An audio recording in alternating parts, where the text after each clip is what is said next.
And why don't you just email Amy and then she can just cut and paste it right in. Sounds good. Thank you. Alrighty, gang. Oh, folks. It is 7:02. So we can officially open this meeting for the 14th of December. We can. I hope you got Eleanor something lovely for her birthday. Besides us. Yeah. All right, Amy, will you? Yep, go ahead.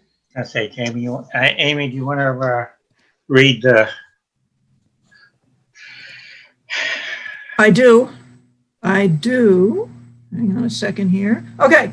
The town of Littleton began conducting remote participation Zoom meetings pursuant to Governor Baker's emergency order suspending certain provisions of the open meeting law on March 19th, 2020. Since that time, unanticipated legal concerns relating to the open meeting law have been brought to our attention by town clerk. Those concerns were supported by the Attorney General's office and confirmed by town council.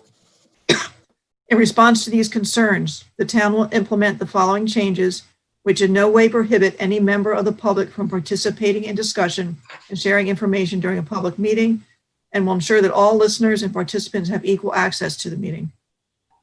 People that join the Zoom meeting are set so their microphones are muted.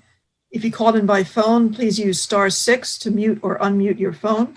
So that the meeting can occur in an orderly fashion, we ask that people who join keep their microphones on mute so background noises do not interfere with the meeting. If you wish to participate in the meeting, please use the raise your hand function available on Zoom, or if you called in by phone, dial *9, which will activate the raise your hand function. The meeting host will notify the chairperson of the raised hands, and the chairperson will determine whether and when to allow public comment. When called upon, participants should unmute, then state their name and address. After speaking, we request the participant return their microphone back to mute. Okay, can we, anybody would like any additions or corrections to the minutes?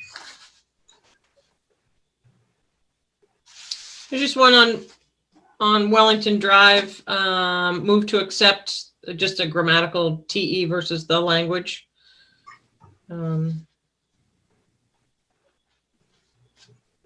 Anybody else? Can we have a motion? Yep, I move that we accept the minutes as amended. Do I hear a second? Second. Andrew got it. Yep. Carl?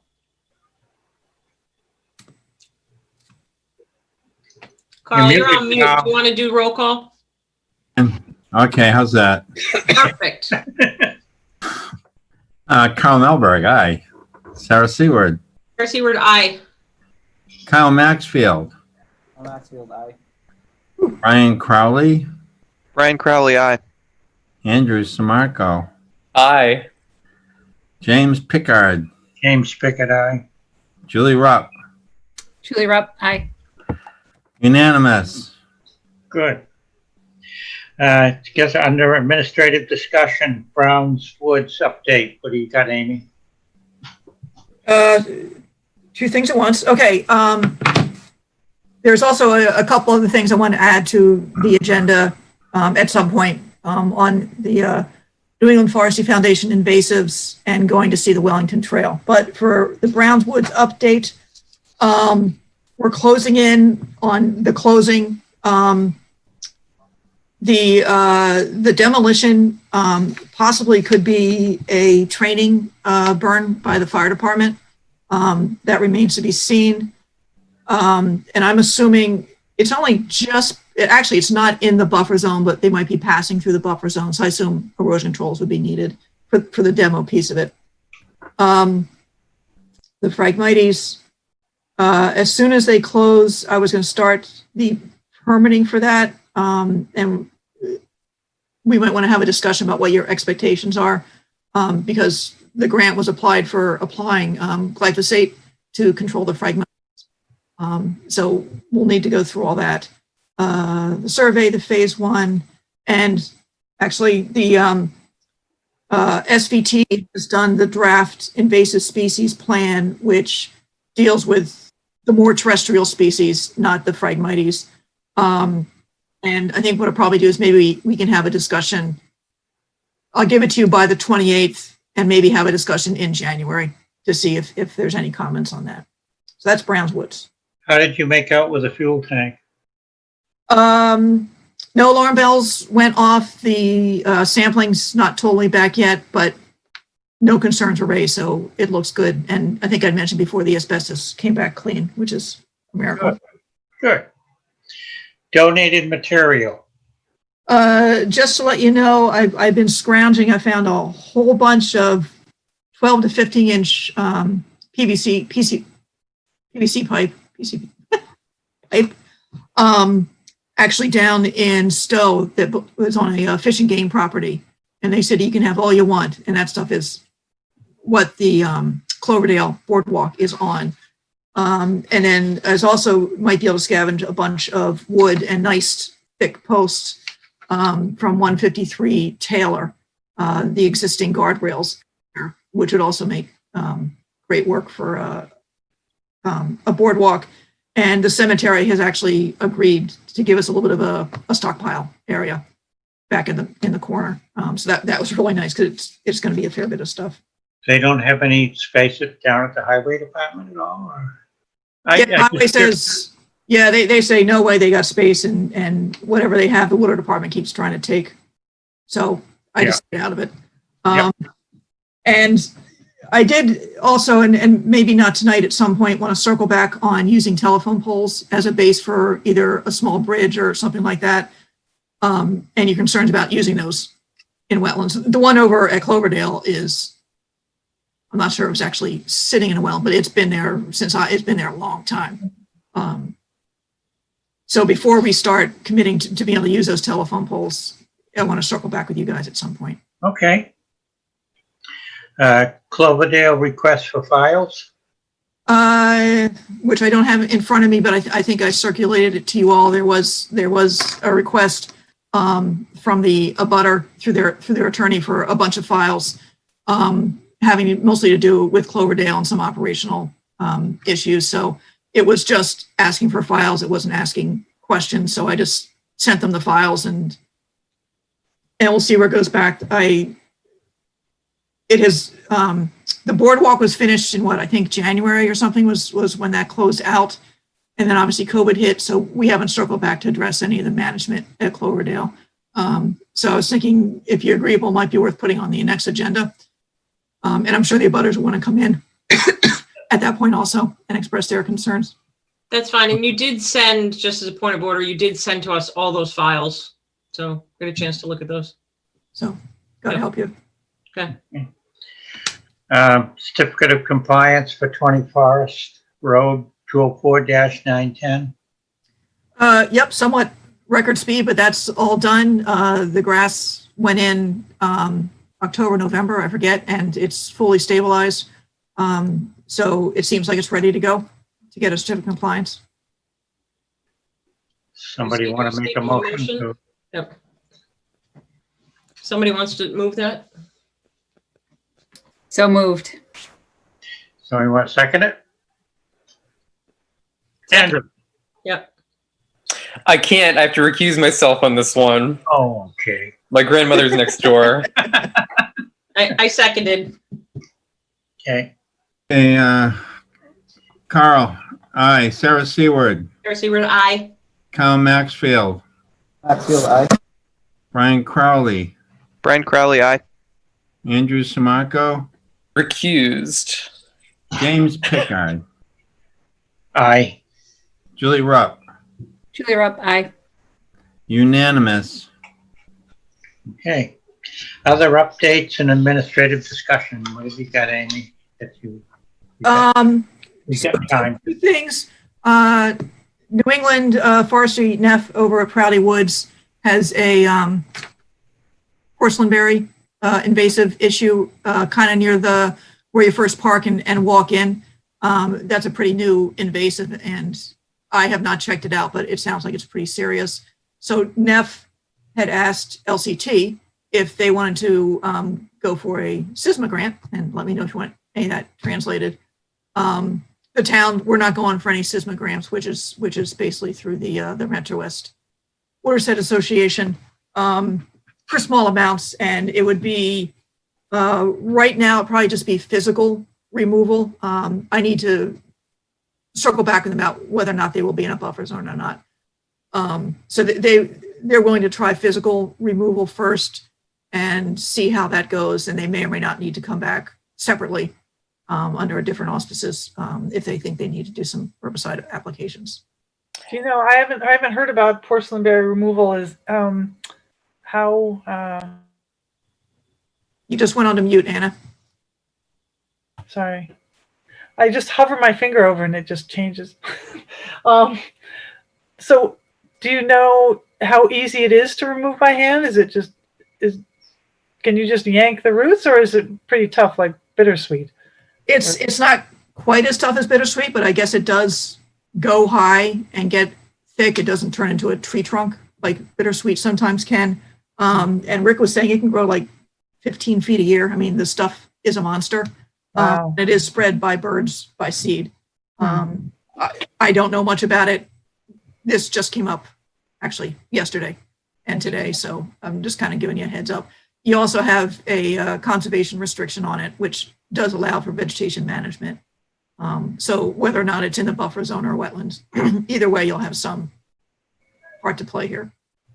So what is the procedure now? Are we waiting for them to come in, or is now a good time for them to start to hopefully try and eradicate it? What's our time frame? I just don't want to miss out on something.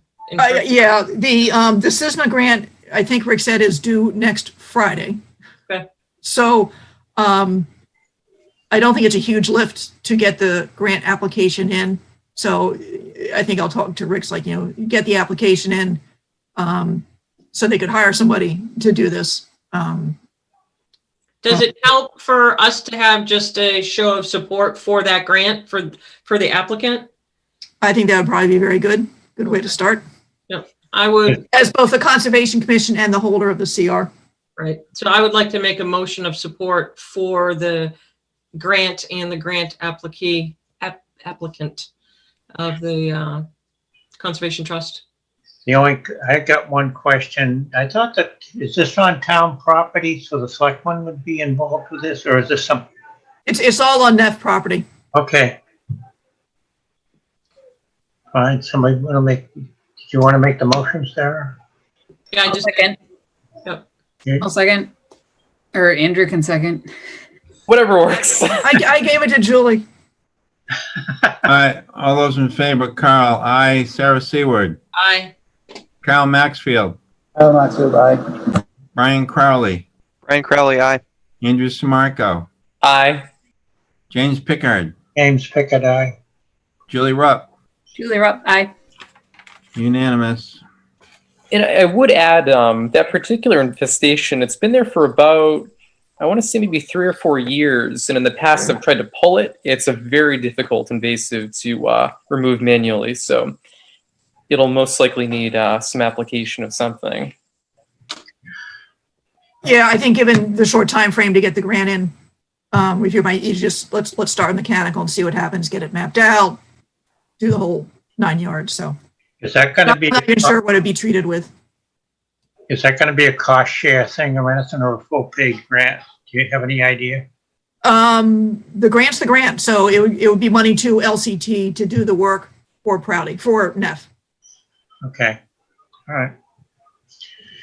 Have you said you had a multitude of things that you wanted to add. Is there anything else you want to add to it? Just one other thing. I was getting weird bounce back notes. So apparently the executive session at 9:30 needs to be a brand new Zoom meeting. So I had sent it around and I kept getting bounce backs, and it looks like I was getting bounce backs from people with Gmail addresses. Julie, did you get? I sent it like 3 times, and I just sent your work one, Brian. There was a Yeah, but Google I got outage earlier. I'm sorry, Julie, what? There was a Google outage earlier today. Yeah, so there's something weird. So I can put it up on share screen, or if you have a secondary email, I can try sending it to that. Well, Yeah, why don't- Julie, I'll go ahead and try and send it to you from my email, see if that helps. Okay. And I have sent an it- email address I can use too. I'll try the one that I have. Amy, you had a question or something you wanted to add on Wellington? Yes. Yes, Wellington Trail. So the Bicycle and Pedestrian Advisory Committee have been chasing going to submit a grant for that, which is due, I believe, the end of December. We talked about this. But also apparently DOT may have a bunch of grant money. So Chris Stoddard may chase that. Excuse me, both of these would be coming to life when I'm assuming there's gonna be snow on the ground. Like after Thursday. So I didn't know if anybody would have a chance or wants to refresh their memory of what the area looks like, or if you haven't ever seen it, it might be worth just doing a stroll out there before there's any kind of filing or anything. So at least you get a sense of the lay of the land. I'm going out there. I'm going out there tomorrow. I assuming nobody can meet me there at 9, but Could somebody just, if whoever goes out, grab some pictures or something, just, I was actually going to do a video tomorrow maybe, and I'll take a bunch of pictures as I walk. Amy, I can meet you at 9 tomorrow. Oh, that's great. Chris Stoddard's going to be there also. We're meeting on Wellington Circle. We're going to start from that side. Yep, that's fine. Okay. that's great. Okay, Julie, I just sent that to you. I don't know if you got it or not. So Jim, did you get the second Zoom information that the executive session has to come I under? haven't seen anything here in front of me. And you don't have a secondary email address, do you? I got it. Okay. I'll send it to Eleanor's. So you guys can carry on. I'll try, Amy, to get it to Eleanor. Okay. And I think everybody else has it, yes? Okay. Like 5 times. All right. Continued public hearing notice of intent, 38 Harwood, U41-8, Massdep file number 204-923, raising existing structure and constructing a new dwelling and sewage disposal system. I guess somebody wants to speak to that? Yeah, good evening. This is Brandon Ducharme with David E. Ross on behalf of the applicant. We continued the last meeting for us to revise the plan and show some permanent demarcation and a physical barrier along or kind of up against that buffer zone to kind of preserve what was the rear portion of the lawn. So we've done a new plan and submitted to you folks. We did a landscaped barrier consisting of some juniper, some azalea, some 3 to 4 foot boulders that are keyed into the ground. We kind of did that on a landscape bed just to kind of do a nice barrier that obviously the homeowner would look to continue to maintain. And we specified on the plan that the area that was formerly lawn will now become a meadow area that will only be mowed once per year outside of any nesting time, May 15th to August 15th. So at this point, if that's satisfactory to the commission or if there's any questions regarding the revised plan.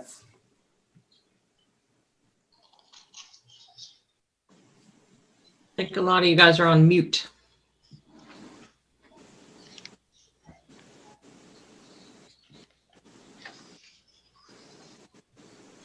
Anybody got anything that concerns them? All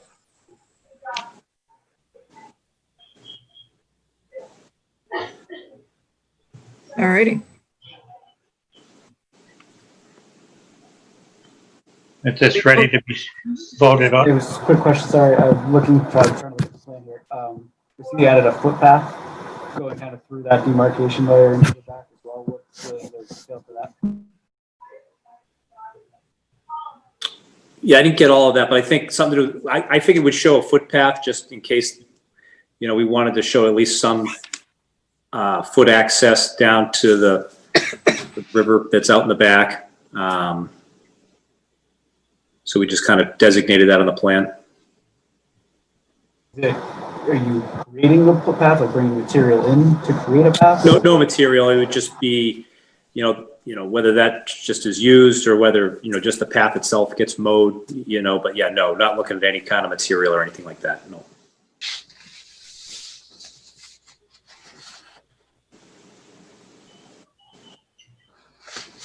Any more questions? So should we bring it, I assume you want to close this out?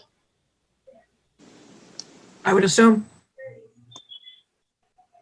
Do you have Board of Health approval? We do not have Board of Health approval yet. No.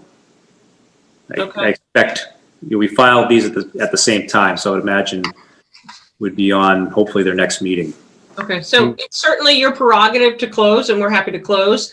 You do run the risk of that if the Board of Health does have any changes, you would have to come back for modification, so.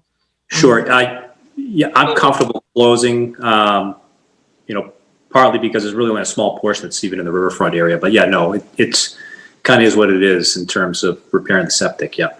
Okay. Commissioner, want to make a motion? Sure. I'll make a motion that we issue a notice of intent for U41-8 number 2. Kyle, we're having trouble hearing you. There's something up with your audio. I think it's my internet connection. He says, looking at his cat.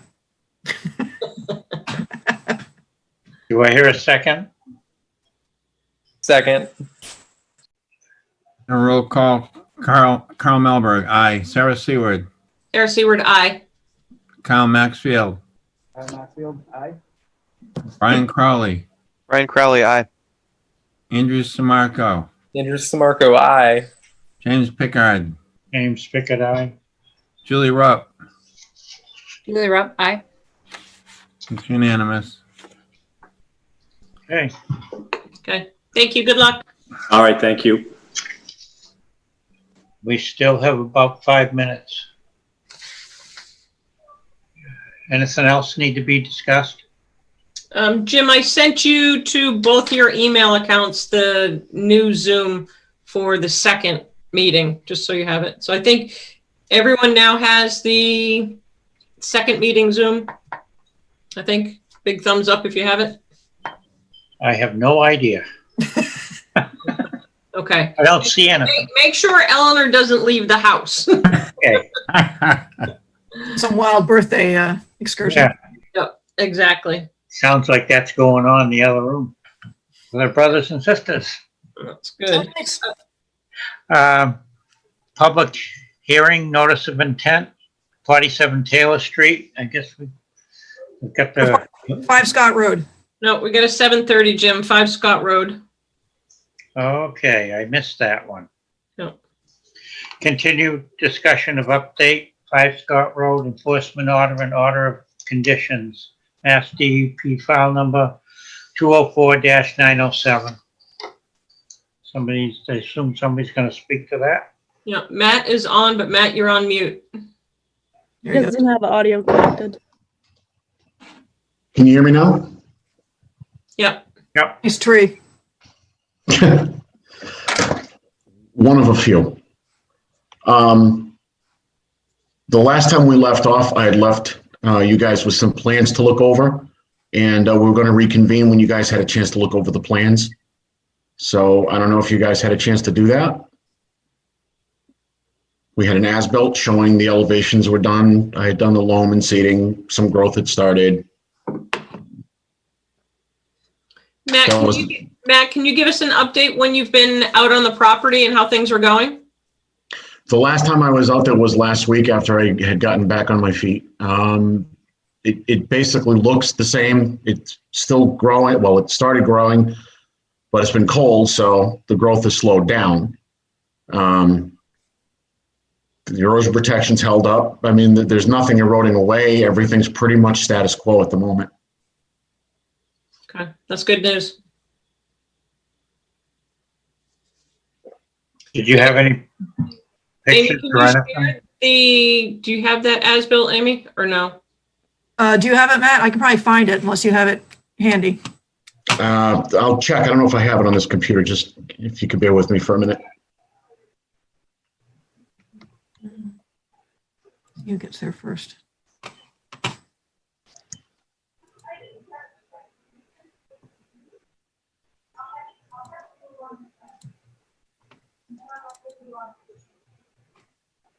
It was from a previous meeting, so it didn't, I don't have it right in front of me. I think. While Amy is looking, and obviously the growth isn't going to be in before, the winter hits. And so do you have plans, to inspect the site and keep it stable throughout the winter, Matt? Oh, good. You found it. Thank you. Yeah, I didn't have it on mine. I had the only thing I had was the approved plan. And I don't think Yeah, I mean, absolutely. There's obviously it's probably going to be one of those winters where you get the snow, it melts, you get more snow, it melts. So I'm going to have to check it during the melting, obviously. And depending on the amount of snow cover, you'd have to check to make sure that the hay bales aren't being crushed. Anything that would have to be replaced would be replaced right away. Erosion protection more than likely would have to be refreshed in the springtime, depending on how fast it grows in.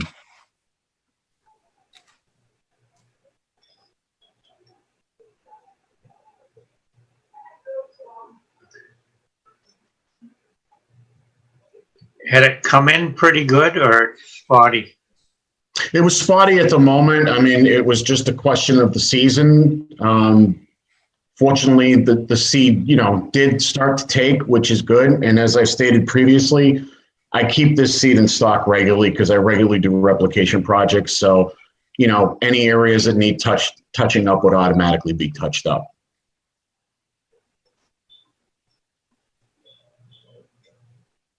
I've got this one here. I've got a replication area that's getting started in Leominster. I've got one going in Princeton. I mean, I've got them basically all around this area. So, I mean, well, I would imagine some of the seeds need to overwinter in order to germinate.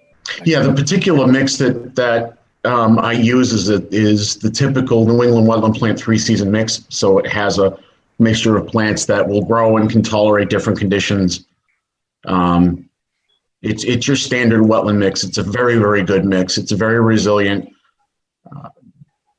I'm not estimating we're going to have too much trouble here. It's a very richly soiled area. I mean, the soil there is very rich. It's optimal for restoration work. Very optimal.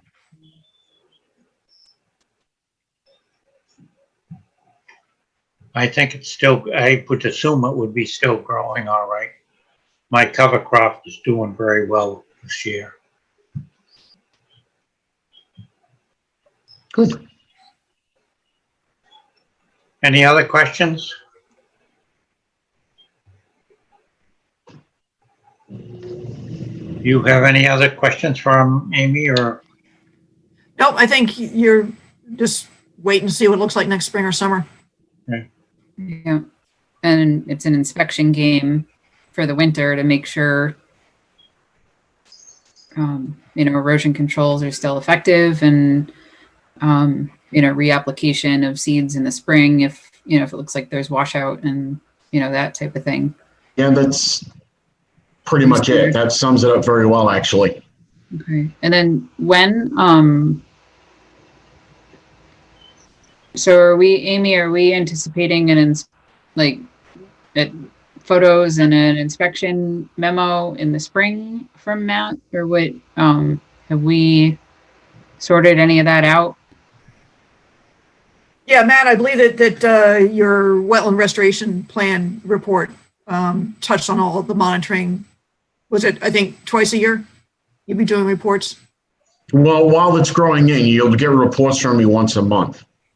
When it's grown in and stable, then it would be twice a year through the monitoring period.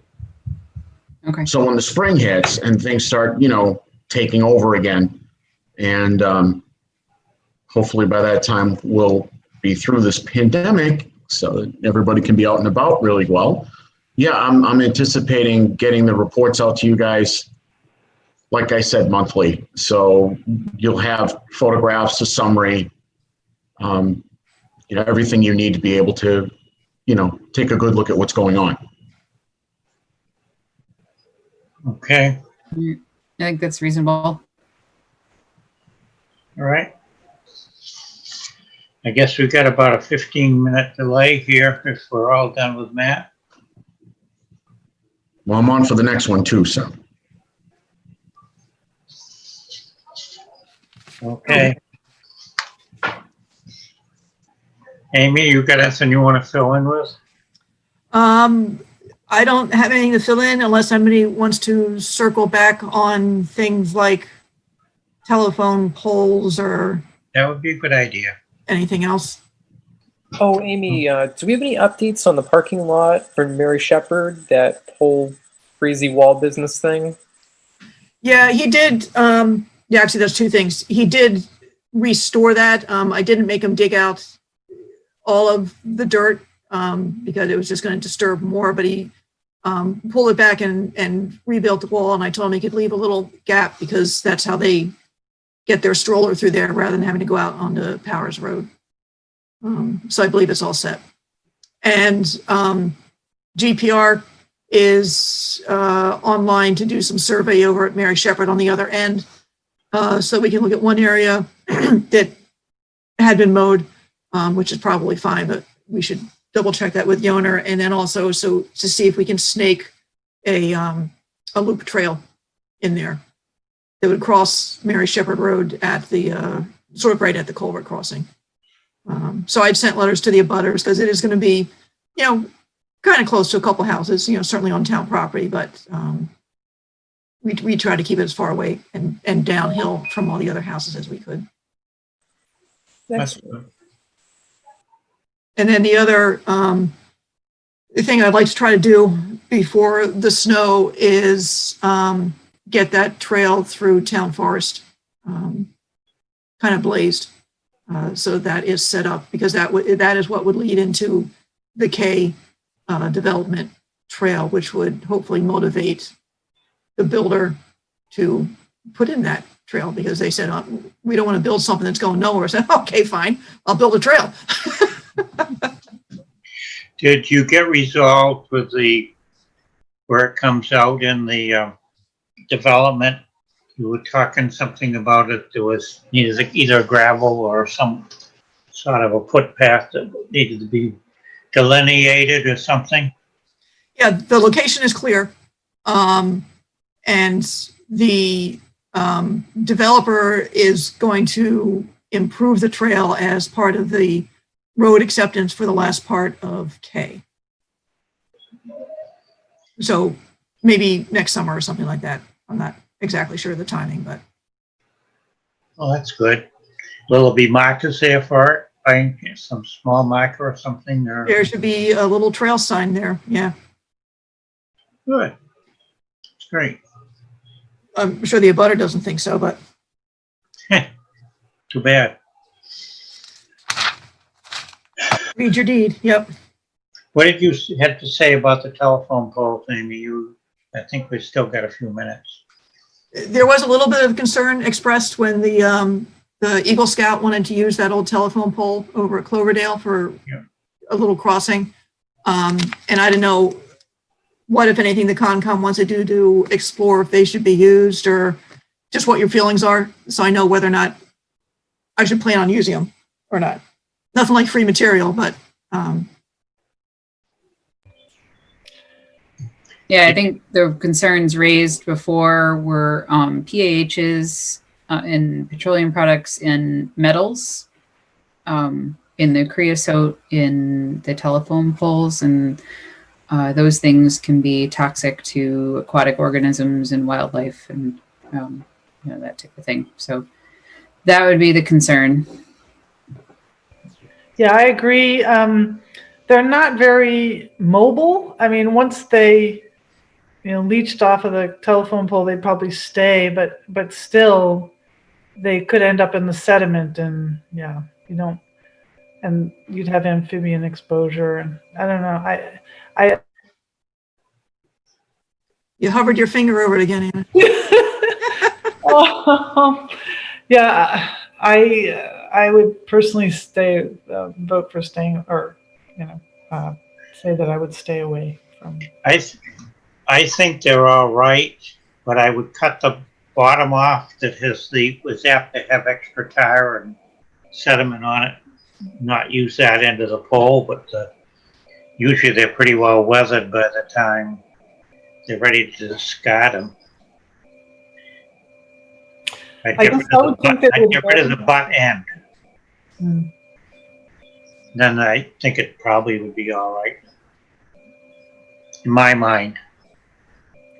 I don't know if we would be able to guarantee the age of the poles, when we get them, how weathered they would be. So that's the problem. I imagine Lewis Electric Light probably has them. They usually come with numbers, so I would assume they can track, but who knows? I guess I can try to do some research on leaching from old telephone poles. The problem with these poles in particular is they've been already sitting there anyway. I don't know. I think they're better suited to upland situations, would be my feeling.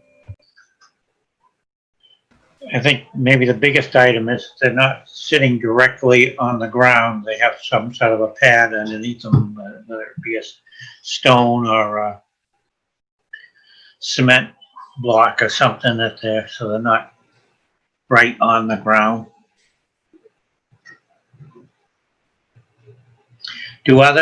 Amy, do you know if other conservation commissions use them that way as bridges and stuff?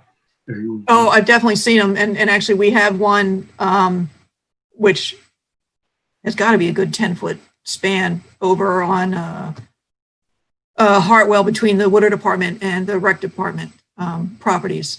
There's a bridge out there that's made of telephone poles, and there's another one somewhere. And the bridges themselves are at least 5 or 8 years old and absolutely no sign of deterioration, which is maybe a good thing or a bad thing. But they're extremely strong, which is what's nice about them. Would you all object if, as Jim said, and they wouldn't be in contact with the ground, they'd be up, but they'd still be, close. They'd be there. Somehow, I think this one on a bridge is something off of Colonial Drive someplace. I think some scout came in for his Eagle badge, and I think he was going to build a bridge. I believe it's off of Colonial someplace over there. Is that Eagle Scout Bridge on telephone poles, Andrew? Do you know? It's not. It's on. Yeah.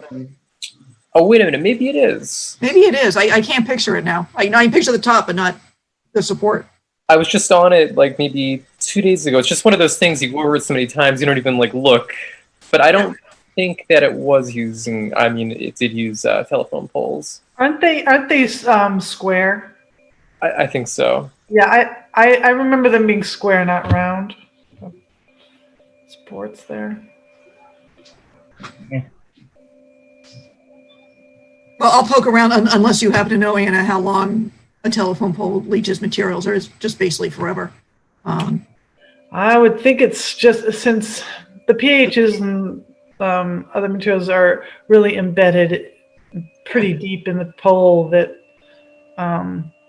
it would be quite a while. Yeah. Okay. All right. And I think some of them are not creosote, but they're penta.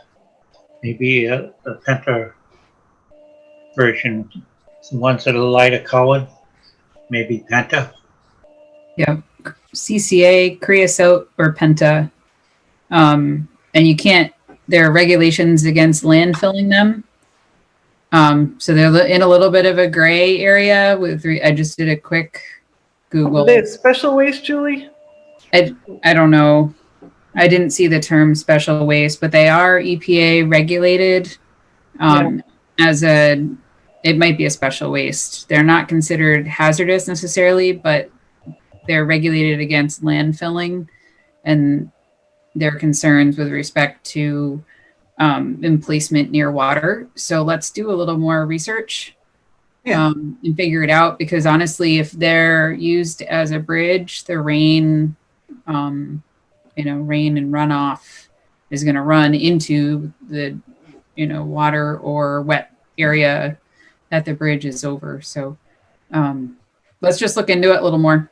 It's sort of like tires too. Tires are not a hazardous waste, but they're a regulated waste, and you can't landfill them, and you wouldn't want to stick them in your wetlands. So it seems like it'd be good to just check into it a little more.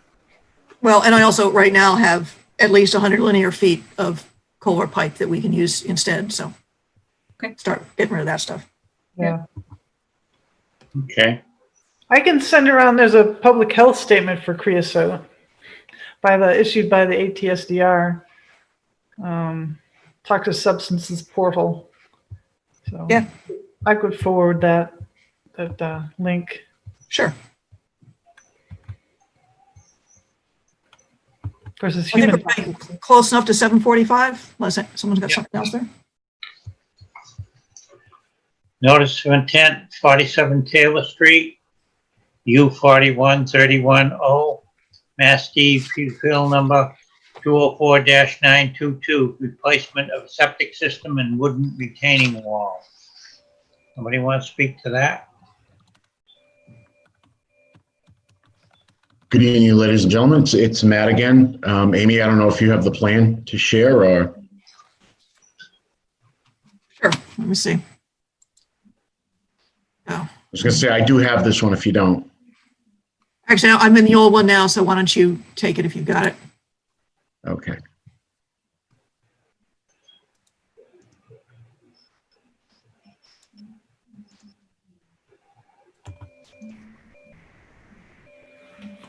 Okay, can everybody see that okay? Yep. Okay. So what we have is a notice of intent for the replacement of a septic system for a single-family home at 47 Taylor Street. This notice of intent also encompasses taking this wood, you have a tiered wood wall structure with two wooden retaining structures, one up where my cursor is pointing and then a lower one. This retaining wall structure is slated to be replaced with something that's stone, a lot more permanent than what's out there now. It's necessary for this to be replaced because this particular retaining wall holds back the, what's technical term is unbalanced fill that holds the distribution box and the tank itself. The area in question, there is a bordering vegetative wetland that was actually flagged by Norse Environmental. The septic system was approved by the Board of Health about 2 years ago. His approval is still valid until March of 2021. I did put in the required waiver form asking for a waiver from the no-touch zone provisions due to the proximity of the lot and the logistics of having to put in the new septic system. The area also does have floodplain at elevation 225. There is no change in elevation proposed for this project. The area where the septic system is going to work is actually an elevation, as I'm circling it now, 226. So it's just above the floodplain, and then it goes down to elevation 222 where the wall is. So that will take place in the outer part of the floodplain, but it will not have any grading changes associated with it. It's just basically taking out the old wall, putting in a new wall, and constructing the septic system. That's about it. It's a very straightforward project. There is, I mean, the area that you see on this plan is the only usable part of the lot as far as uplands. The remainder of it leads to a very large wetland system in the rear of the property. Is this next to Beaver Brook? Yeah, Beaver Brook is in there. Don't believe this area was in the riverfront when I did my measurements, but it is off in the distance in the back. Can you tell me where, is this across from where Lewis Page used to be? That I'm not familiar with the dynamics of the neighborhood, so I wouldn't be able to tell you. Do you have a street locus, Matt? So,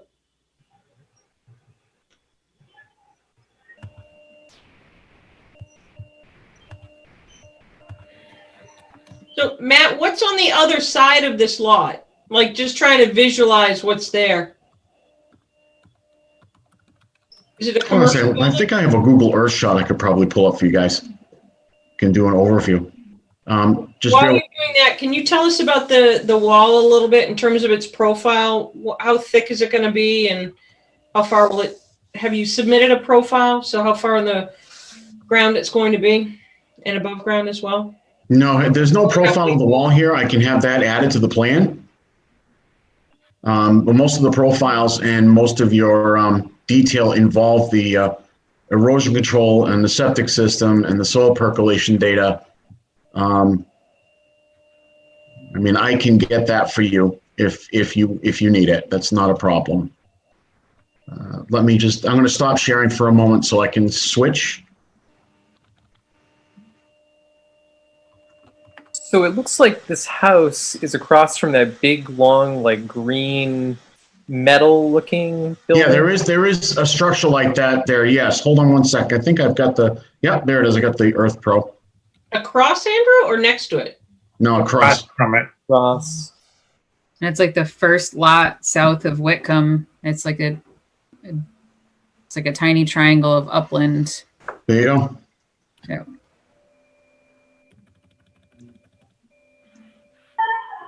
That's where That's the building the commissioner was referring to that's across the street. This is 47 Taylor. It's a small blue house. Yeah. Your handicap entrance ramp right here for the current occupant. I think that, yeah. This used to was put up by a grain company. Somebody was in the grain business for initially, and then it became Lewis Page with a fencing company. Oh. And now the guy that has the soil business further down on Taylor Street, I think, bought it. Oh. Matt, are you sure you're not in the riverfront? The measurements I did indicated that we were outside of the riverfront. If you like, I can have that superimposed and located on the plan, just so that you guys have it on record. I think that would be important. Yep. I mean, the thing to bear in mind under the act, and yeah, I think it would definitely be important. The thing to bear in mind, though, as if this area, if it was in the riverfront, will be in the outer riparian zone, if it was. And septic system replacements in the outer riparian zone are technically exempt from riverfront provisions under the Wetland Protection Act. But I definitely agree. I can, have the area in the river superimposed on it. Do you agree with the wetland delineation? Yes. Yes, they did the wetland out there is pretty obvious, and, Norse did a very thorough job as far as identifying it goes. Steve and Maureen usually do very good work. Matt, that was done 2 years ago? About 2 years ago, yes. And do the flags still exist? The flags still exist, and the metal tags that are classic Norse environmental also still exist. Amy, was that line ever confirmed? I don't remember being out on that site. I have not been on the site. Okay. So we would need to set a site walk to confirm those flags.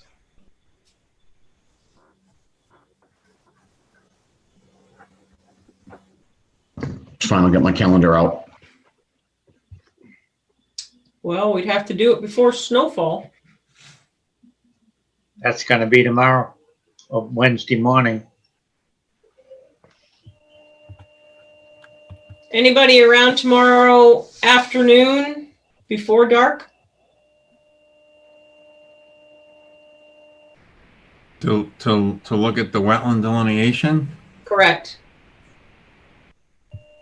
I can probably get out there. What time do you want to meet? I can meet you there, Carl. Okay. Let me look at my schedule. Hang on. Yeah, I'm actually doing the same. I can meet you guys as well. I should be available 3:45. Well, Our shortest day of the season is coming up, December 21st. It'll be better from there.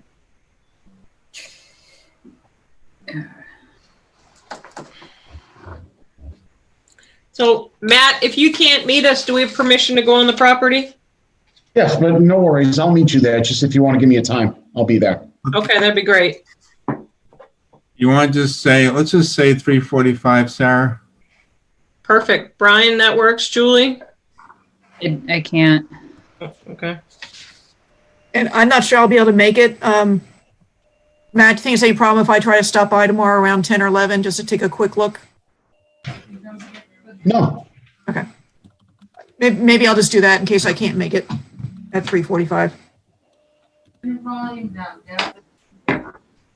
Okay. Well, Julie, you've got permission. Maybe just come along afterwards or something. We might still be there. Okay. You're trying Wednesday, right? Because tomorrow and Wednesday are both pretty full. Which date have you got picked, Sarah? Carl, we're talking tomorrow, right? Okay. Yeah, tomorrow's worse than Wednesday. Brian, were you on for tomorrow? Or sorry, did I assume it was tomorrow? Yep, I'm on for tomorrow. Okay. Yeah. Let's try that. And then Julie, anytime you can pop over, it sounds like you've got permission to go over. Yeah, I may be able to just head over like midday sometime, but the afternoons Okay. are not so good the next 2 days. Okay, so Matt, it sounds like we'll have commissioners try and go in with you and then some at their leisure to be able to go over the flags. that's fine. I'll let my client know. Okay. Great. And then Amy, the next meeting to put Matt on for? Yep. Can I ask Matt a question about the septic? Or do you want to see the line first? Okay. Matt, is the septic in failure? Yes. Yeah. And are you doing, that lot is pretty narrow there and I would imagine it's in the zone 2 aquifer. The Whitcomb wells are basically right across that waterway. It's the land right across there. So I was wondering, the technology that you're using for septic, is that something you're talking about with the Board of Health? Board of Health has already approved the system. Okay. All right. So is this talking to Jim Gareffi about it? He said that the system was fine and the choices on the lot were limited. okay? Yeah, it's pretty obvious the choices on the lot are pretty limited. Yeah. Okay, thank you. Mm-hmm. Oh, and Matt, did I see on the plan that it's an existing cesspool currently, not like a... Here, let me put that back up for you. Who says? And Matt, when you come tomorrow, can you bring a couple copies of the plan, please? Sure.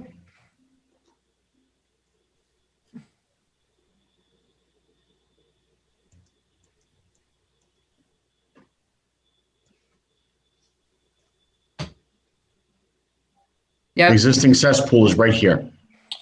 Okay. I was kind of turning my head looking at it earlier, like... Yeah, sorry. Every time I suppose I could turn the view in the future, but I wanted you guys to have the street side view.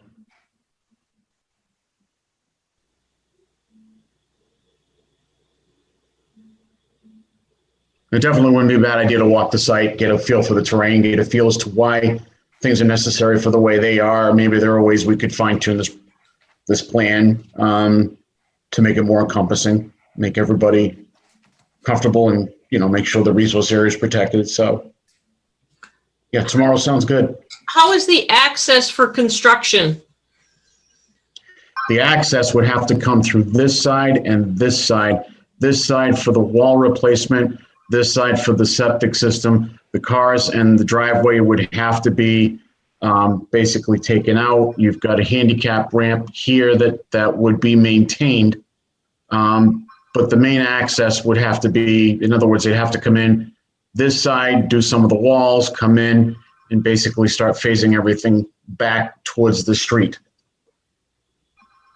And as a result, there is a tree basically right here. I did note it on the notice of intent that is going to have to be removed because it's like right in the middle of the path where you'd have to go to get equipment and to be able to replace that retaining wall.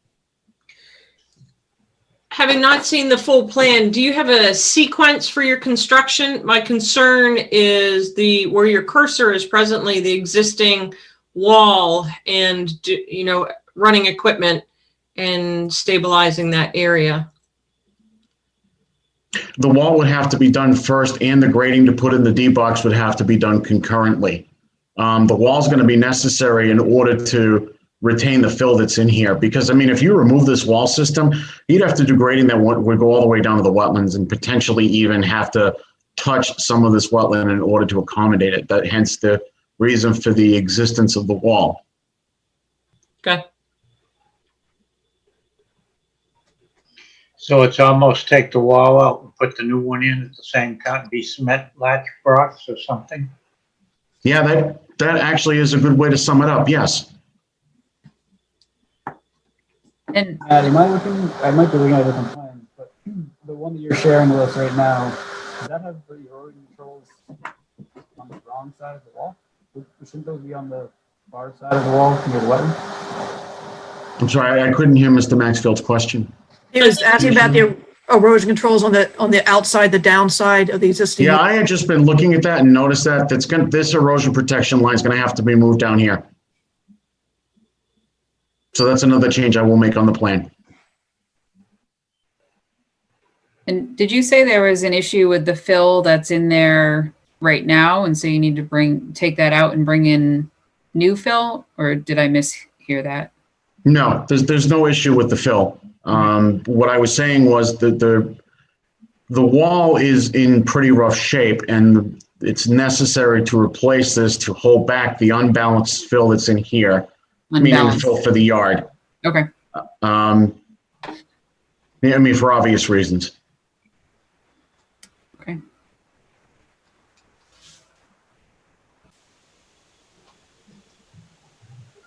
Okay, I think we're all set. All right, thanks, guys. I will see you tomorrow. Yep.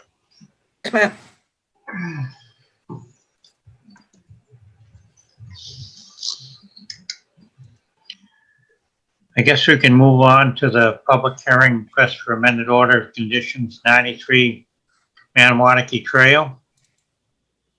U4725O, Massdep file number 204-876.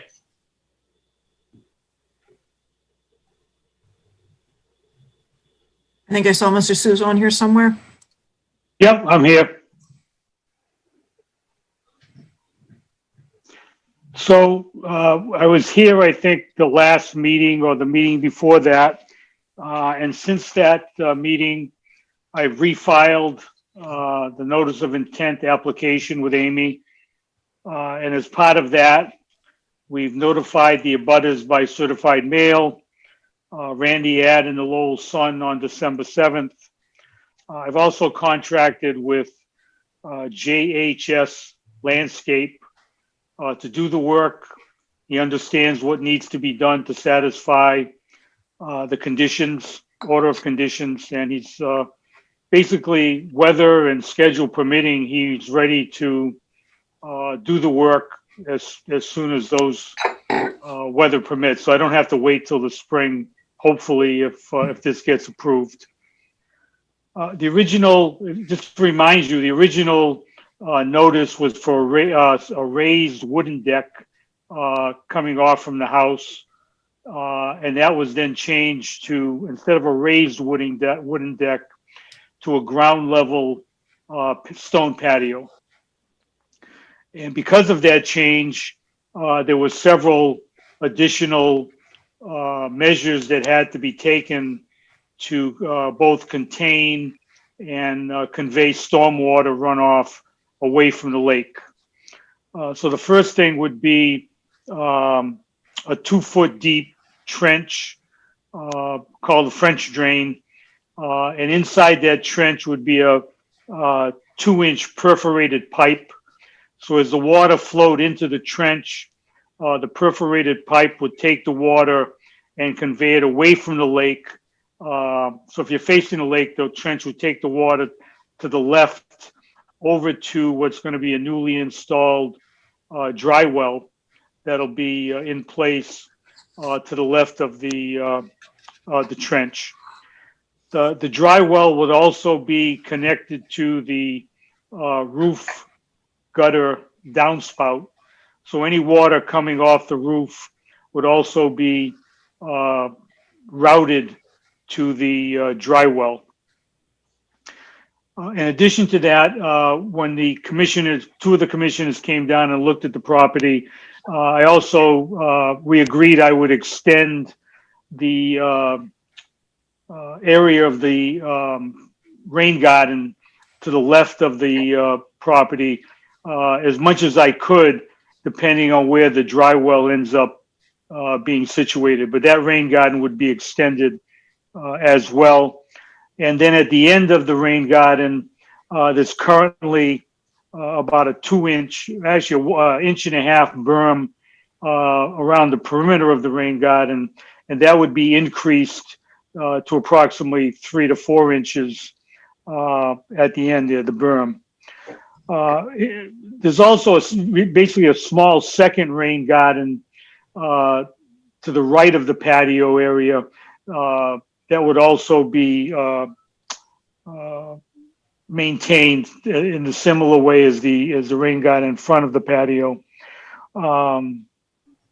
So I think everything that we intend to do is meant to both capture stormwater and convey it away from the lake and be contained either in the trench or in the dry well itself before it eventually, over time, I suppose, would seep into the lake. And as Amy shows there, it's 3 by 3 by 4 dry well. The trench, according to the landscaper, I don't have the spec in front of me, has a capacity of 500 gallons. And from what we have seen during the recent rain and snowfall, the rain garden itself has been well able to absorb any of the water that's come off the patio. But again, I think the trench and the pipe and the dry well and all the connections are meant to prevent, under any circumstance, that stormwater reaching the lakefront.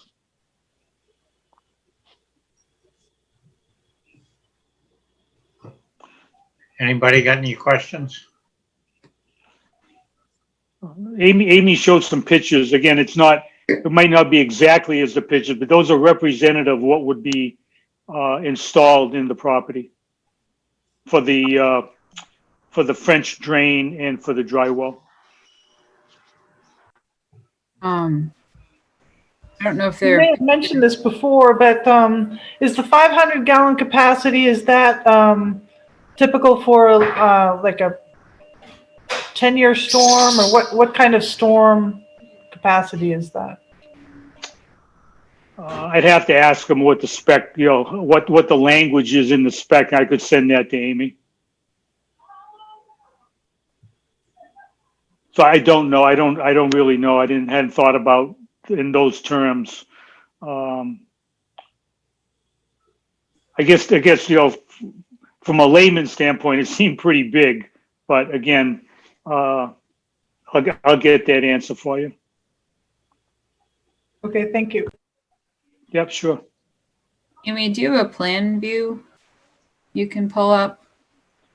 I have a couple questions. One is the stone patio,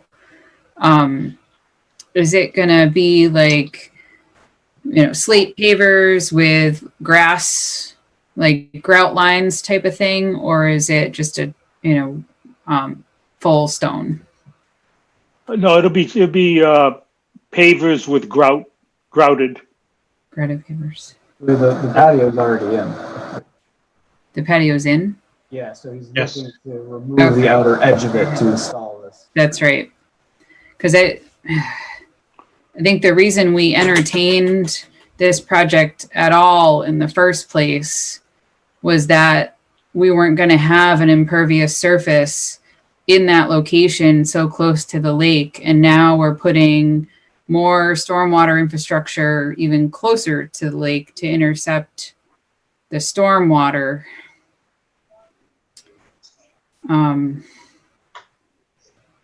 I just, Yeah, this was going to be a mitigation for that, like right. to So prevent. the now storm- how close to the lake now are we disturbing? Because my recollection was we were 8 feet from the lake, which was already super close. And so now we're going to open the site up in the winter closer than 8 feet to the lake to install, which there's quite a bit more stormwater generated from the patio versus the deck. I think it's unfortunate because I think the reason we even considered it in the first place was because the deck was impervious.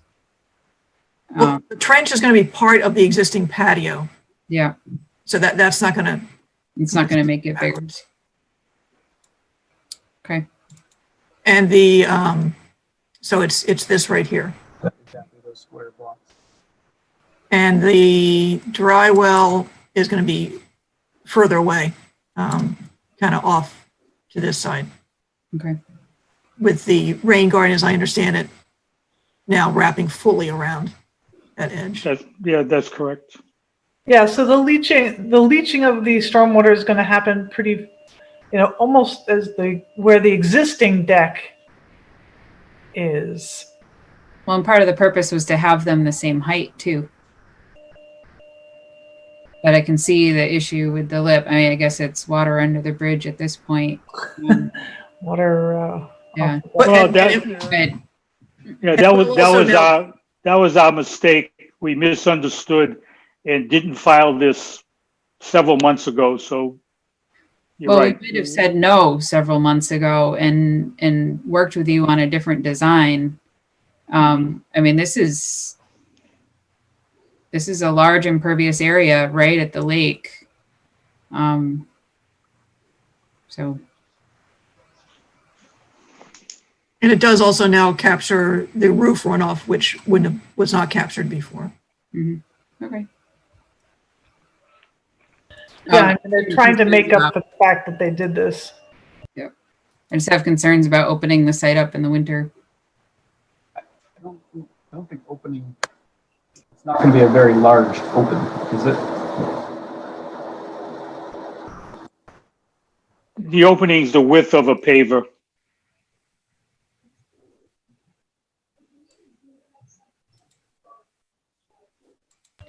Yeah, I mean, if you catch the right weather, I think it'll be all right. Sorry about this. We can wait till the spring. I mean, I'll go whatever you want us to do, we'll do. I was feeling you want it done sooner than later, but if the winter weather is a problem, I can certainly have it done in the spring. Whatever you feel. I don't know. My opinion is you'd want it done sooner rather than later. Yeah, because we want it in before the rains of the spring and the snow melt. Yep. I guess I'd have to say it'd have to be done weather permitting. Yeah, I would lean towards sooner versus better, but weather permitting. Okay.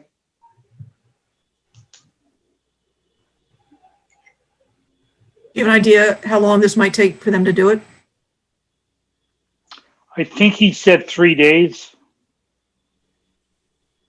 Probably one day is just setting up. They have to put plywood down over the property to bring the equipment down.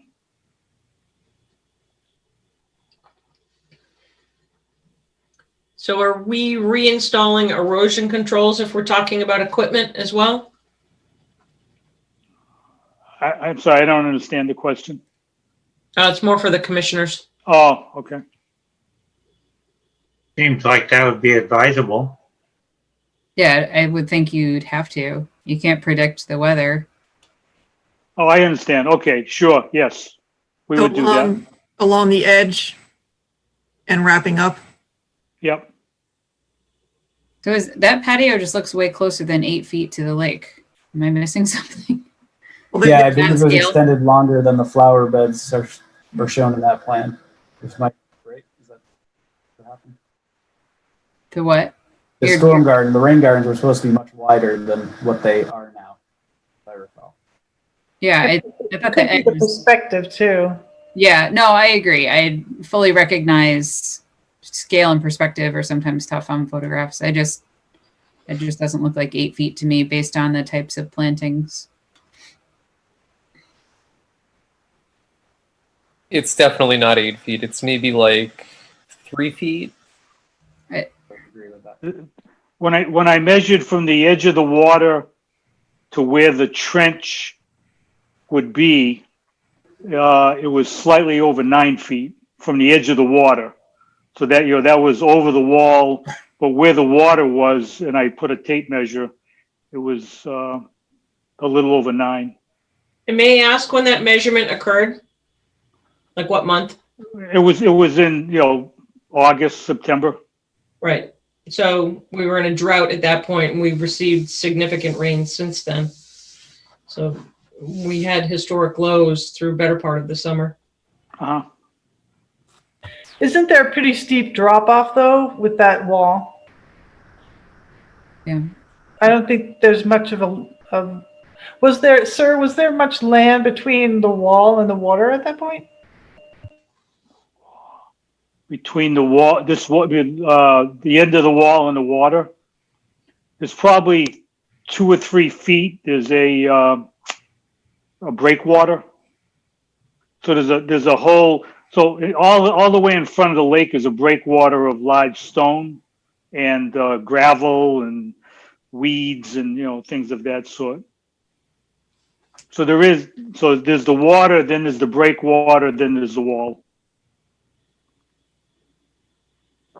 So doesn't page 1 say that this is in the exact same area as the wooden deck, which was supposed to be 8 feet from the edge of the water, which at that time was the wall? I just wonder if we should be pulling back some of this patio too.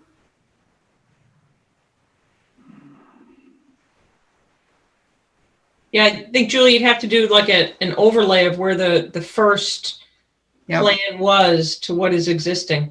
Yeah, and I recognize it could be an issue with the photo and with the scale. It just, based on the types of plants that are there, it just doesn't look like it's 8 feet. I thought it was supposed to be 8 feet from the wall. So if the representation is that it's the same exact area, I just think that needs to be verified. Amy, do you have time tomorrow morning after Wellington if we run right over there to look at that? Yeah, sure. And it's definitely a bigger footprint than the approved deck. Okay. It is closer. Okay. Because- I thought page 1 said it was the same, or maybe that other one. I don't think I have that. Okay. That's okay. So, but Julie, that would be a good point of reference for me, is to know what was there and what is there now. Yeah, I mean, because we spent so many hours and so many hearings on this project, and the precedent it sets to have something like this, which no way would have been approved otherwise. I just. Okay, so why don't we do this? Amy and I can scoot over there tomorrow morning after we do Wellington. If that's helpful. But we still won't be acting on this until the end of the month, right? Well, I think if there's concerns of the commissioners, we need to have more discovery. So we'll go out and see if the water level has changed as well. You have permission to go on the site? Yes, yep. Will the owner be there tomorrow? Do you know about what time you'd be here? Maybe around 10, Okay, maybe a little earlier. Yep. All right, need to stop at the office and pick up the plans. Okay. I guess we need to move along. So we'll continue this to December 28th. Yep.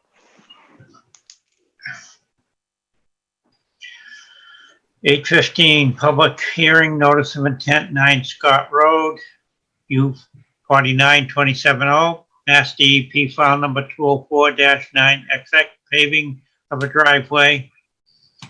Do we lump 11 Scott and 9 together, or is that going to both be separate? You might want to open them together because there are going to be some similar discussions, I think. Okay. They're both the same time frame too. That's why, yeah. Yeah. We thought we'd do it together. Sorry. And so that's U 49280 and 204-9XX paving driveways. And we Okay, did get the DEP file numbers for them. Somebody want to speak to that? Sure, this is Brenda Pascal on 9 Scott Road, and my husband, Chris Bugden. We're at 9 and the Legaults are at 11. And we're looking to pave the right-of-way and our driveway. And in our case, we have an existing driveway that goes down the side of our house down to the lake. And we're just looking to repave that. And the new pavement for us is out in the front of the house on the right-of-way. Hi, this is Emil and Cindy Legault for 11 Scott Road. We also would like to lay down pavement. The mud is a nightmare. But in our case, it's not a right-of-way. The right-of-way ends right at our property line. So for us, it's just going over dirt to make pavement. For our driveway. Yes. So I'm sorry, the first one is 9 and 11's at the end, right? That's correct.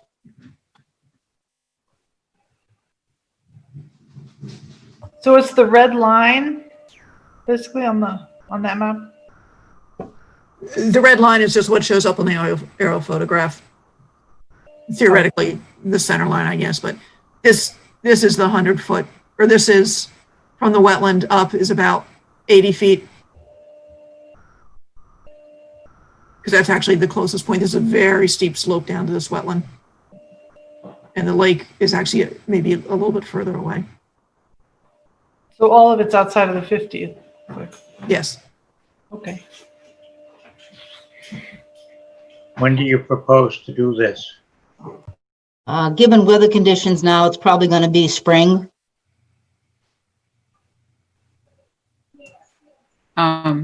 Is there any like stormwater or runoff structures? I was looking at this photo on like off to the right because I have driven down your road, and so that area on the right is really steep, and so if we pave it, I can see like it's in terrible shape. I can definitely see why you want pavement there.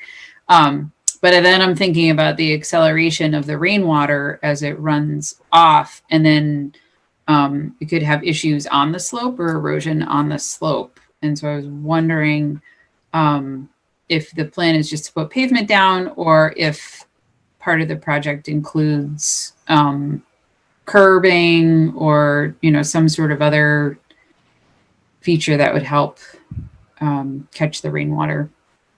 We did not plan that. We're not paving right to the end of the slope. Mm-hmm. So where we're paving is, how many feet would you say? We're paving about 11 feet, and the existing right-of-way runs from about 16 feet out to 20 feet going along that right-of-way. Mm-hmm. So we're only paving an 11-foot path.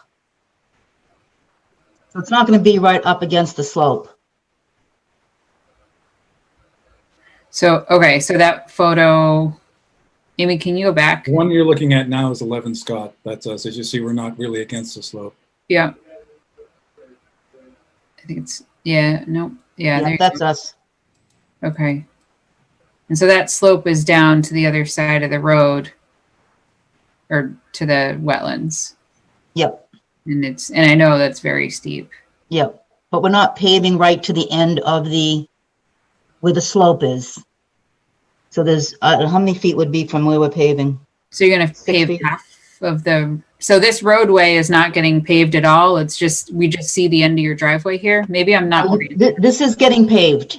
That roadway along with the driveway to the garage is getting paved. Okay.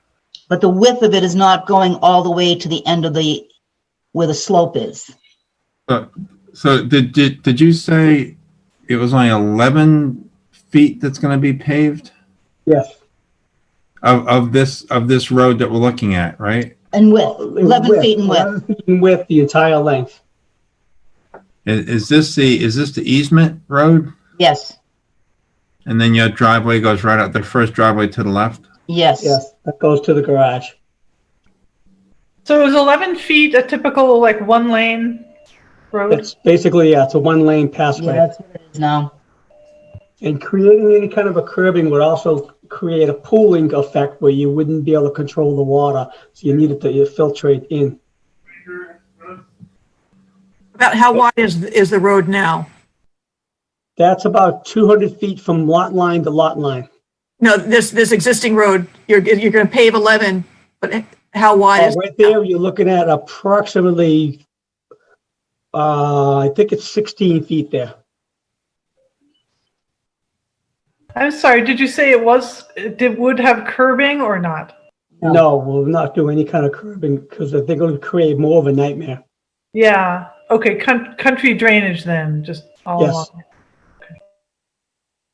That's what's existing now with the country drainage, so to speak. Yep.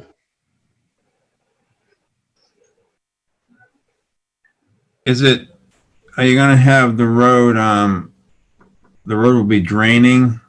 If looking at this picture, you would have the road, when it's paved, it would be shaped to drain to the right? Correct. That's what it is now. It's pitched to the right the entire length, and it'll maintain that. We're basically resurfacing what you're looking at with pavement to get rid of the mud and the potholes. Yeah. So I think my only concern is now we're adding 2 layers. So as you have the asphalt, you're still going to have to be able to grade the other 5 feet of slope because you're going to have the breaking from the asphalt to the dirt. So we still have to be able to control runoff, and you've accelerated it because you've added asphalt as well. So I believe all the paving contractors that looked at this, they were going to scratch down the soil at least 2 inches to get rid of the weeds in the topsoil to get a better bond and a better bottom. And then that will not elevate the driveway very much at all because it's a total of 3 inches of pavement going down. And we're going to remove no more than 2 inches, but that'll also depress the pavement down, so it would not be elevating it much at all. Correct. But over time, as the people pass or you go over into the dirt, what I'm saying is you're still going to have compression down into the dirt where you have your ruts and your mud now. So we still want to think of long term so that you'll be able to have the capacity to regrade that if you need to. When you mentioned regrading it as far as just leveling up to the height of the pavement, right? Correct. Like where you might have potholes or runoff or puddles over time. Correct. We would have to grade up to the pavement just to flush it all off to make it a smooth transition. But here in New England, things don't always stay smooth with our frost. No.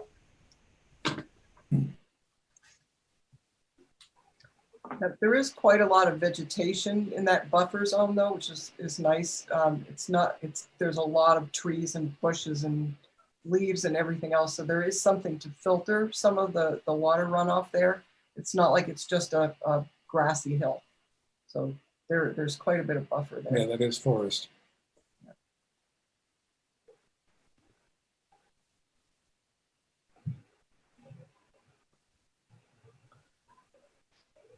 Man, I think pavement would be better than what you have now, because I'm sure when the plows come by, scrapes a lot of that stuff and throws it off.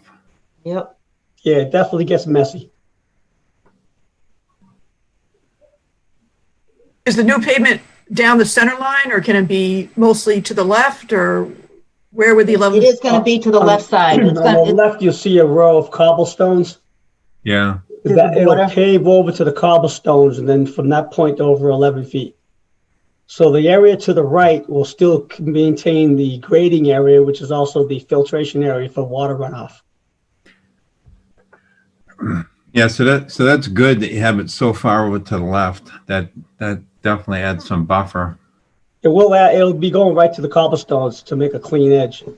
And that road pitches towards the right side of that picture that you're looking at. So it'll be near flat, but not much of a pitch to it. Correct. Are you going to be filling the area between the road and where, that existing area that you say the drainage will go? Is that going to be gravelled, or are you just going to leave it dirt? We're just leaving it dirt. Yeah, just nothing more than just grading it all off to make it flush. The existing soil conditions are good. It's a gravelly, I believe it's all topped with star pack. That road has been resurfaced many a times with star pack. So you don't expect that soil to move much then? No. Nope. Yeah, it never has. They're not soft. The commissioners do you feel as though you want to set up a time for a site walk? I think that would be helpful. Okay.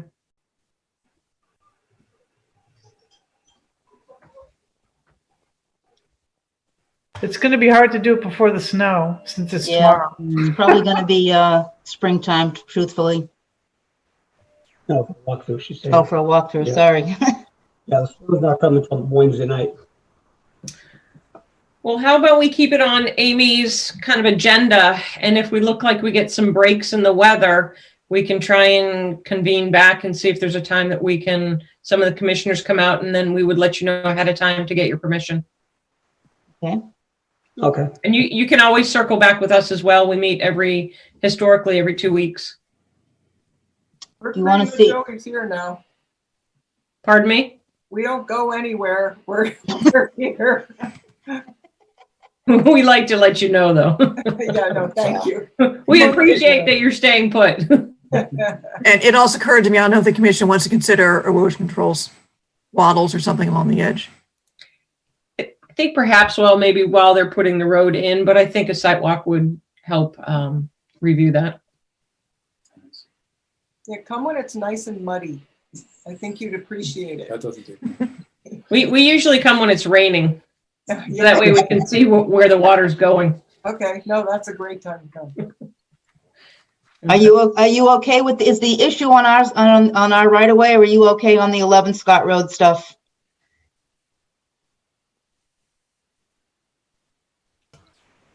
I mean, I assume same general conditions, but the closest point looks to be on 9. Yeah, our road goes in toward the house, which is farther away. So we're not right along the edge. But it's a lot wider than theirs is going in, because we have our parking area is much larger. It kind of seems like you want to do a site inspection on all of it. Is that what you're talking, Sarah? Yeah, correct. I think it's just easier that we'll just come out and look at both at the same time, if that's agreeable. Okay. Good. All right. Cool. Glad to see you neighbors working together. Yes. So far. Okay. Maybe Amy could, when you do set up a site inspection, she can notify you or something so you know you can be there. Would be appropriate, maybe. For sure. Oh, So what we can do is just keep it as a discussion item and let it roll. And if we get better weather, we'll try and see if we can schedule a time to come out. Hey. Okay, Thank you. Yep. Thank you very much. 8:30, request for certificate of compliance, Cooper Lot 12. Mass DEP file number 204-845. And public request for an amended order of conditions, Cooper Farm Lot 13, Mass DEP file number 204-846 to revise house footprint in combined lots 12 and 13. Has that been clarified now with a? Yep, and I think Jennifer's on, so Jennifer, we'll let you, if you want to jump in and kind of talk about where we left off. Amy and Town Council and yourself put together some good comments. So if you want to share that with the commission, that would be great. Absolutely. Good evening, commissioners. Thanks for helping us move this along. Just as a reminder, over at Cooper Farm at Two Field Lane, there were two building lots which we had combined into a single lot. They each had their own individual order of conditions on the lots. Given that we have combined them into one lot and are only building one house on the combined, we filed an amended notice of intent for the house lot, or what was the original house lot, lot 13, that now has a house on it. And we filed for a certificate of compliance on lot 12, which has nothing other than the landscaping and a tie-in to the forced sewer main for the septic. After discussions with Amy, who was also speaking with Town Council, we thought the best way to make this clear for your records and for the registry records was to have the amended notice of intent on lot 12. I'm sorry, on lot 13, which is now the combined 12A. And then we filed as-built for both lots. So that's the certificate of compliance request on lot 12, which is just basically the green space. And Amy, I don't know if you have those handy. I can pull those up as well in a minute to show the commissioners the as-built. Thank you, Amy. And then on what was formerly known as lot 13, so now 12A, formerly known as lot 13, we have the completed as-built. We'd had a request at the last meeting to make sure that we had signage put in place, which says that this is the edge of the wetlands area and that no disturbance can occur past those signs. And you'll see where it says proposed sign on each lot. Those are in place. You had asked that we restore hay bales along the 50-foot BVD, which we did. So those are in place. I believe some of the commissioners, if not all, have had an opportunity to come out and look at the site.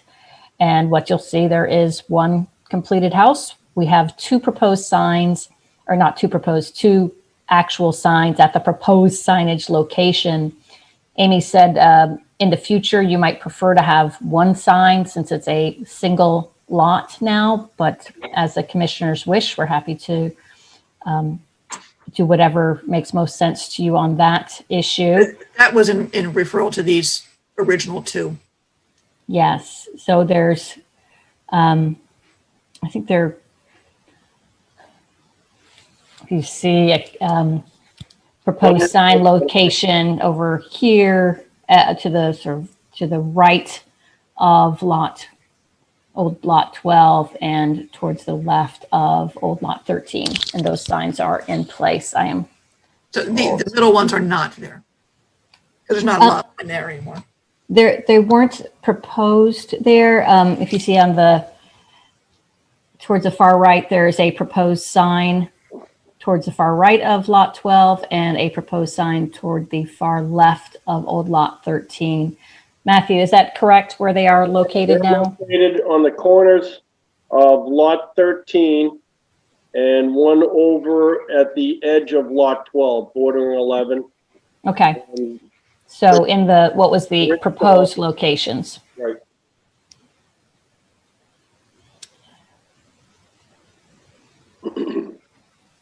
So we hope that this will clear the record both for the commission as well as the new order of conditions will be recorded for the new lot 12A, which is lot 13, and then the certificate of compliance for lot 12 will also be recorded. And then, as Amy had reminded us, as we've done for these other lots that have specific orders of conditions, when they are conveyed to the new property owner, they sign an acknowledgement that they know that there is a outstanding order of conditions in place. And if they want to do any future construction on site, they need to meet with you first. So we have them sign that at closing. Amy has a copy of that form of certificate or form of acknowledgement that will be signed at closing. And as we've mentioned, we have a family who is very anxious to move in, and we'd love to be able to give them a very happy holiday present by getting this signed off with you. So if there's any further questions or any issues outstanding, we'd be happy to answer those. Thank you for that, Jennifer. I think as a note of order, we should just go ahead and start to go through the list. So I would like to propose that we issue a certificate of compliance for lot 12 and to start there. If anyone has any questions or wants to second that, or. I'll second that, Sarah. Okay. I'm sorry, was that Kyle? Who was that? No, that was Brian. That was Brian. Yep. Can't hear Kyle. Carl, you want to do roll?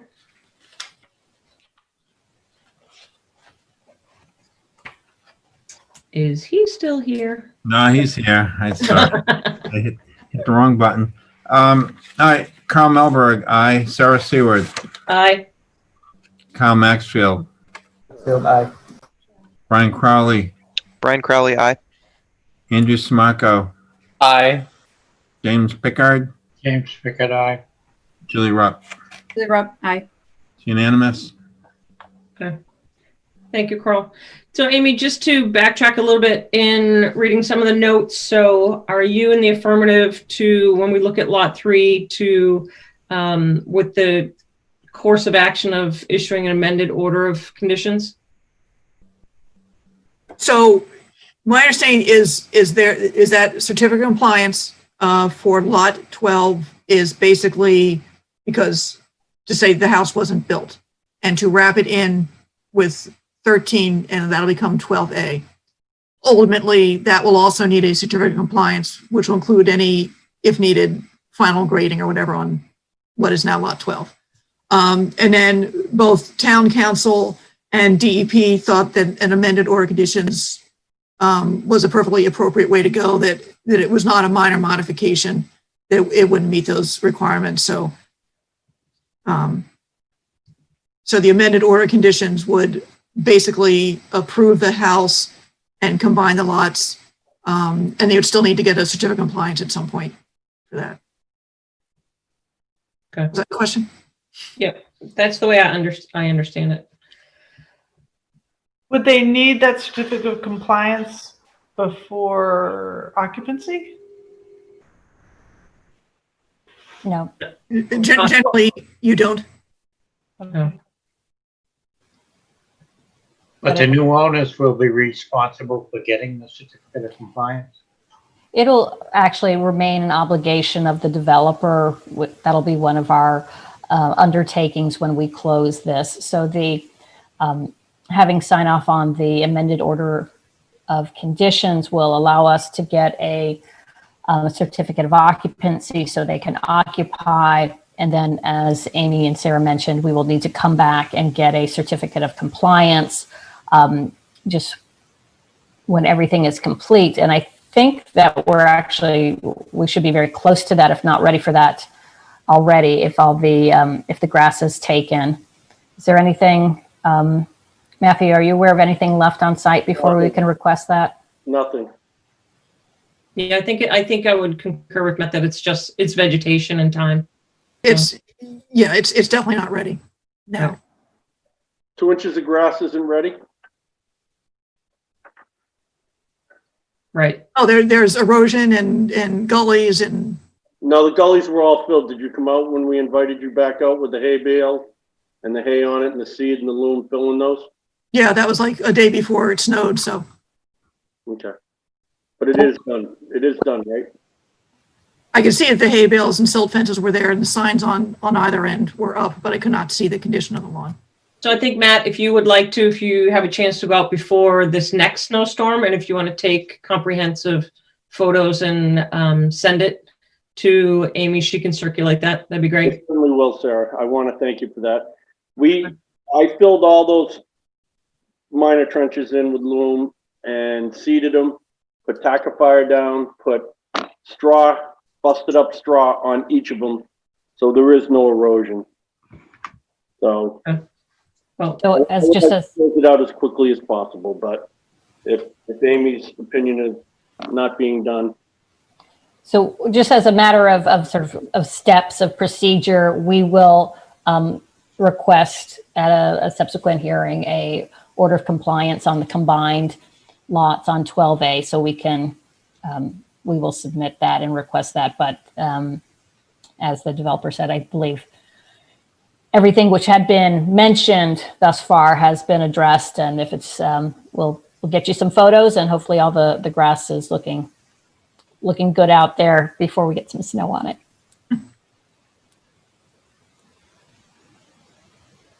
Would someone like to make a motion for amended order of conditions? So moved. I didn't hear. So moved. Okay. Second. Okay, I'll do a roll call. Carl Melberg. Aye. Sarah Seward. Sarah Seward, aye. Kyle Maxfield. I'm Maxfield, aye. Brian Crowley. Brian Crowley, aye. Andrew Samarco. Aye. James Pickard. James Pickard, aye. Julie Rupp. Julie Rupp, aye. That's unanimous. Thank you very much, commissioners. We appreciate your help on this one. I'll try to do this tomorrow, no guarantee, but I can sign off on the occupancy permit. And I just want to make sure, Jennifer, I'm straight with what book and page I should put on the form, but we can do that tomorrow. Absolutely. I popped you an email late this afternoon, but we can make sure we're square tomorrow. And then we can get the sign off for these guys. Thank you very much. I appreciate it. I know I have a question, Jennifer. Yes. Amy, you were saying that you wouldn't be able to sign off on the permit tomorrow? I might not be able to issue the amended order condition, the certificate of compliance tomorrow, but I can sign off on the occupancy permit. Perfect. Thank you. Thank you very much. They'll be very happy. So happy holidays, everyone. Thank you. Oh, he's done. We're good. Thank you. Thanks. We're on time. Continued public hearing notice of intent, 80 Air Road, file number R15210, Massdep, file number 204-919, construction of a new silo, restoring of the railroad siding, and construction of a rail car storage area and 3 new groundwater monitoring wells. Good evening. This is Bruce Ringwald from GPR. With me this evening, who just got up and walked away from his desk, is Kyle Bouchard. Oh, and then he's back. GPR has been retained to take over the permitting on this notice of intent for 80 Air Road that was filed by David E. Ross's office. We're working in conjunction with them to some extent, but we'll be handling the meetings as we move forward. If we may, I'd like to have Kyle share a screen.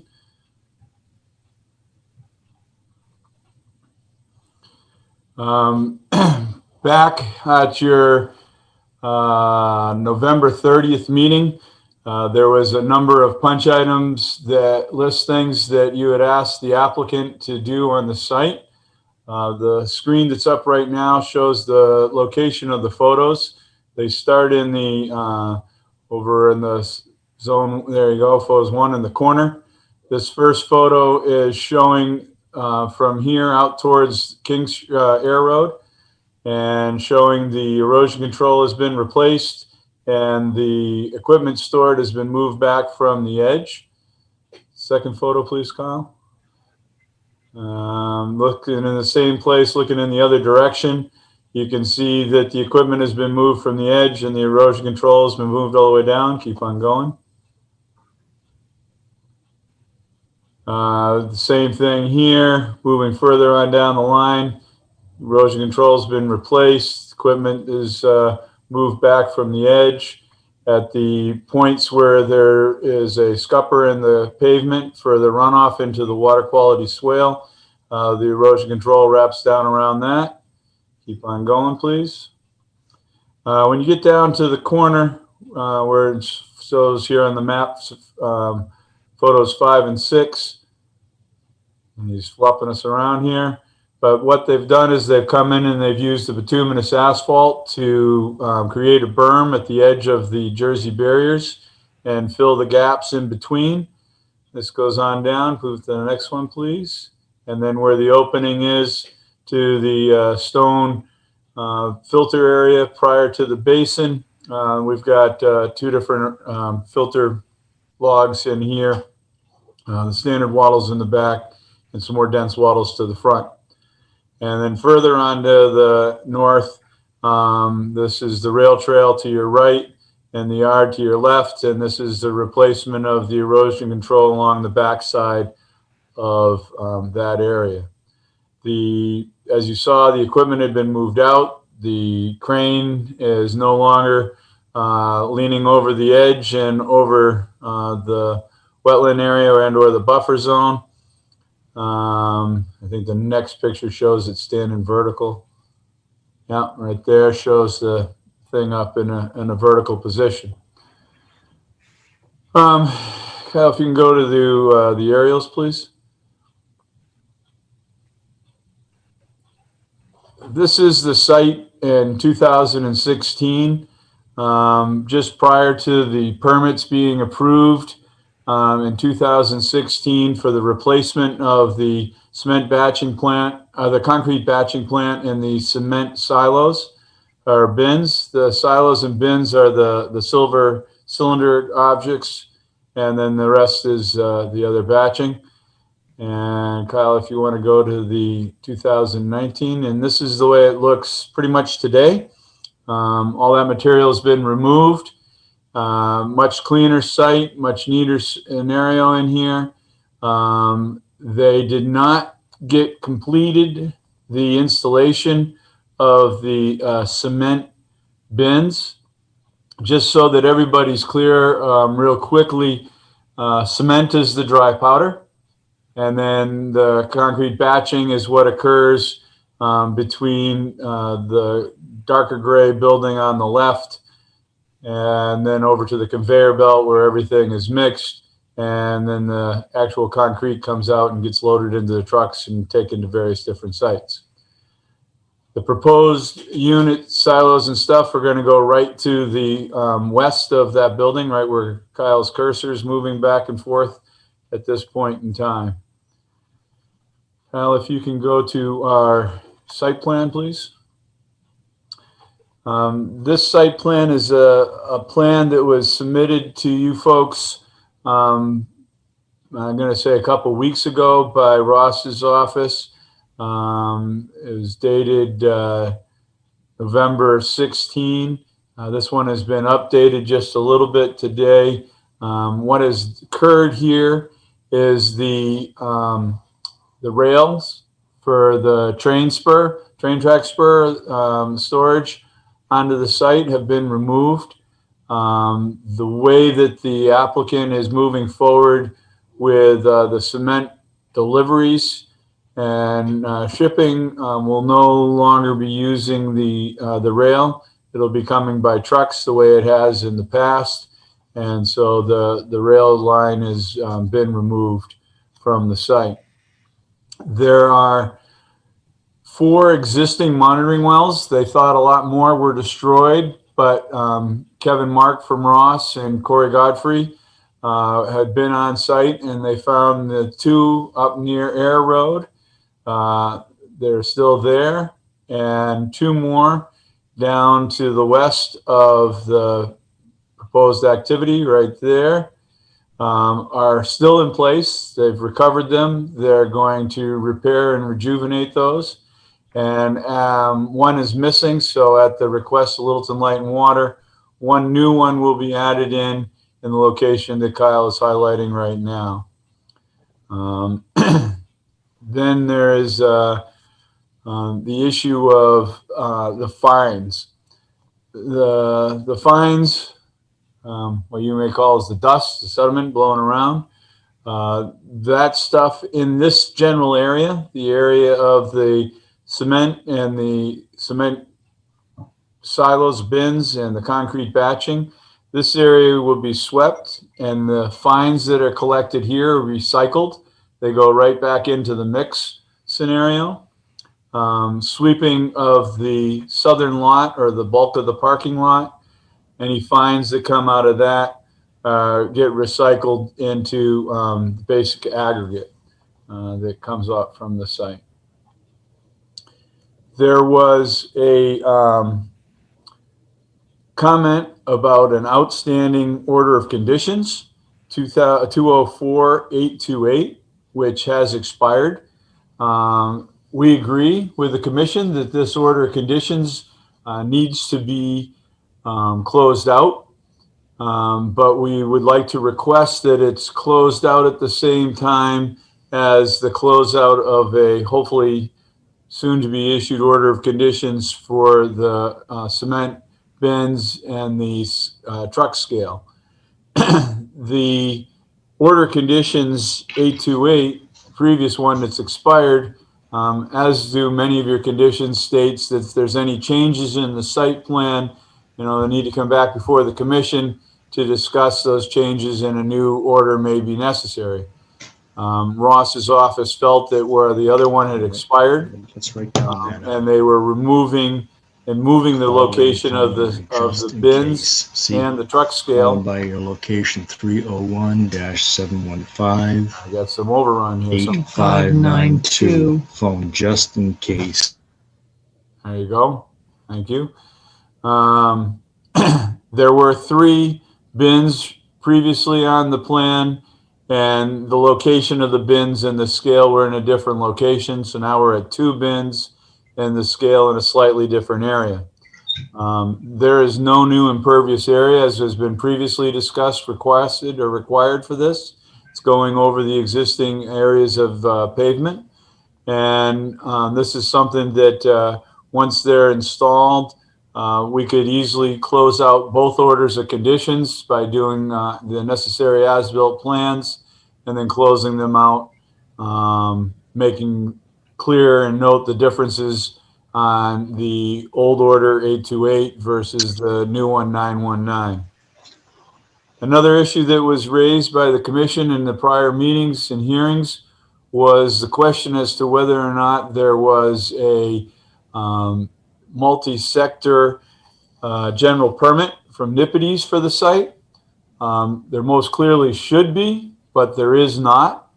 And the applicant has agreed and has authorized GPR to move forward with getting a multi-sector general permit put in place. We've started that process, as well as the process of getting up to speed on the project in general.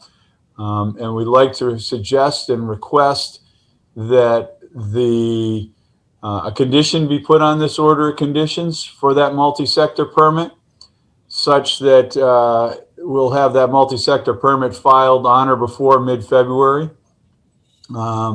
which would be, in sync and in timing before the cement silos, bins, and truck scale would be operational.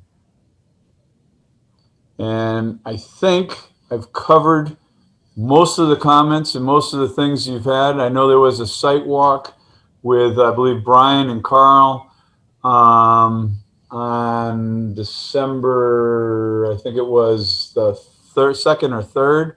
Can't remember which it was, but that Wednesday or Thursday after your last meeting.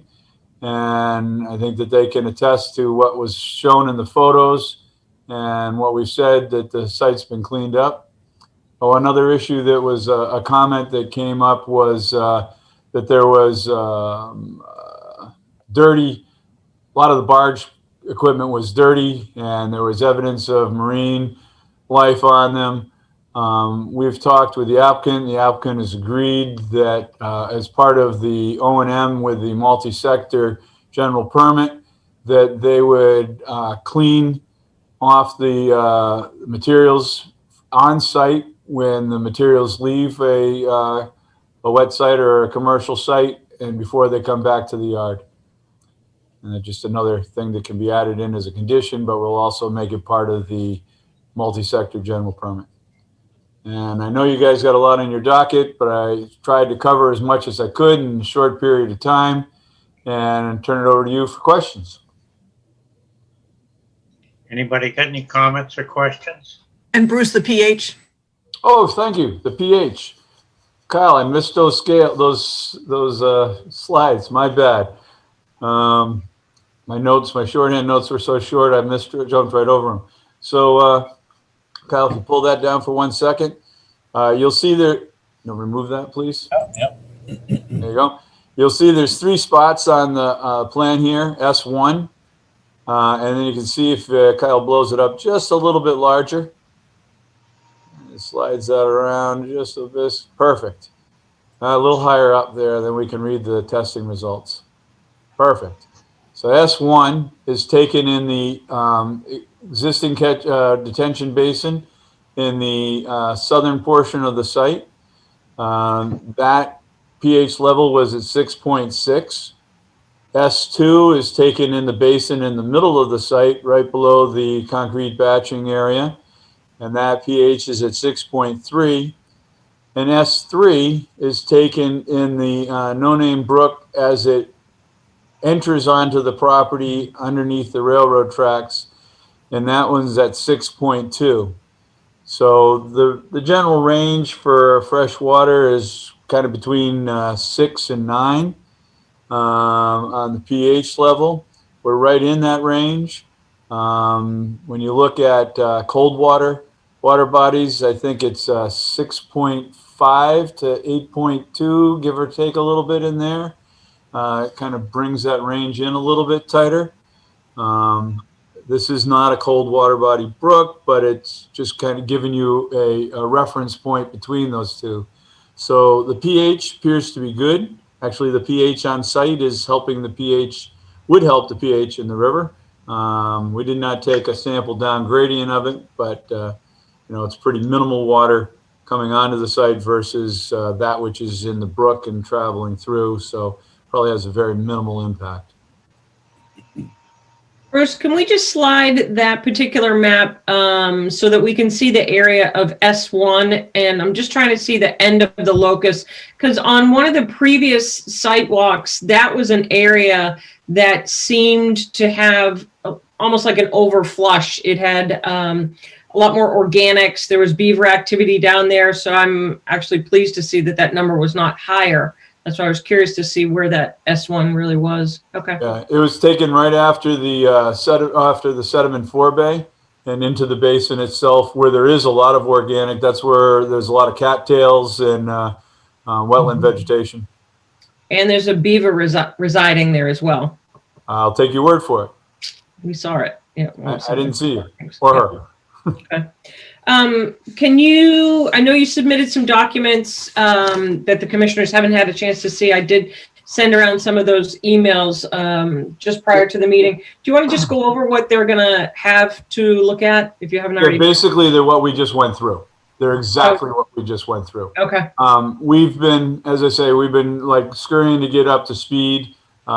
These test results just came in over the weekend. The samples were taken on Thursday. The results came back on Friday. We just got those in. Some of the other documents, the plans, we were coordinating with Ross to get a modification on the plan with the removal of the spur and the monitoring wells in the proper location. So apologize for the tardiness, but we wanted to answer as many questions. So all that stuff that was sent out to the commission this evening is exactly what we just went through. No more, no less. So I think we're fortunate that all the commissioners have been out on site. So if anyone has any questions so far that Bruce may not have captured yet, feel free.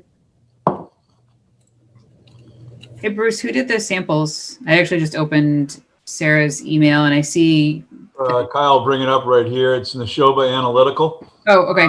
Yeah, I'm They're familiar. one of the more reputable and probably the only reputable local lab these days. Yep. Yeah, I'm familiar. Thank you. I saw the other letter had your letterhead. And it's also notable that the rainfall pH for the Northeast tends to be in the 5s. So yeah, exactly. That's pretty neutral. We were surprised and pleased at the same time. Yeah.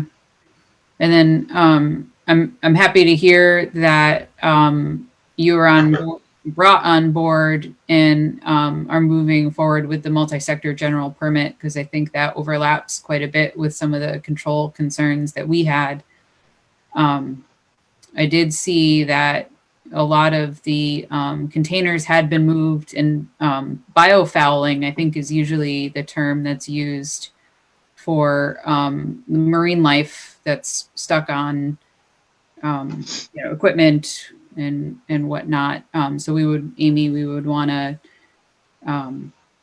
make a condition that biofouling is not brought to the site. But it certainly looks like the line was refreshed, and it looks quite a bit better than the last time I was out. Do you know how deep the wells are? They were, I don't know how deep the wells are. That's something that's coordinated with Corey and, Corey Godfrey at Littleton Light and Water. I know that they have to be down into groundwater, and Corey typically likes them down, I think around 20 feet minimum, but I'm not certain what he has proposed for here. Okay. And I would think too, you would need to redevelop them. I don't know when they were last developed, so you don't. That's correct. That's what the rejuvenation is. The repair is at the top, where a couple of them, the concrete around the top of the well is chipped, and so they're going to be, resealing them at the top and making certain that they pass Corey's requirements. Yep. Yeah, you don't want to sample parking lot water for your groundwater. Okay. Not a good start to the day. So this is Carl. Brian and I did indeed go out to the site and agreed that it was a huge improvement. One question that we had, I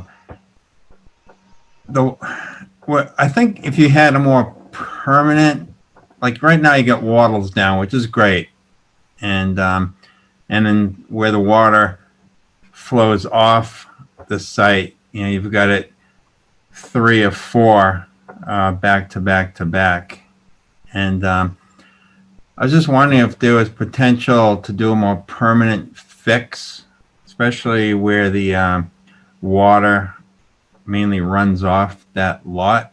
Yeah. Yeah, so I'm wondering if there's a proposal to do a more permanent fix as opposed to just continuing having wattles there. I believe there is. I believe it exists already. There is an existing Cape Cod berm along the full edge of the parking lot, and where the scuppers are, the paved scuppers are, there is stone riprap going down. So that is pretty much a standard for a water quality swale conveyance system. Is your water does an overland flow from there. What hasn't been in place as appropriately as we saw when the containers were moved and such is that an adequate amount of sweeping along the edge. So they've pulled the storage of containers back so that they can sweep along that edge and maintain that as a more of a clean area. They know that the area needs to be swept on a more regular basis, and that'll be part of the multi-sector general permit as well. I agree that that swale is in there and it's treating. I was more concerned about the area just off of the area that gets all the runoff, just off of the existing parking lot, where you have the 3 and 4 wattles back to back. Down in It's where photo 6. Kyle's highlighted it now. Are you talking the area that the new structure is going to be erected? Yeah, you talking in the area where the new structure's going in, Carl? This area that's in the photo now? Is that the area that we're looking at, Brian? I think that's it. Yeah.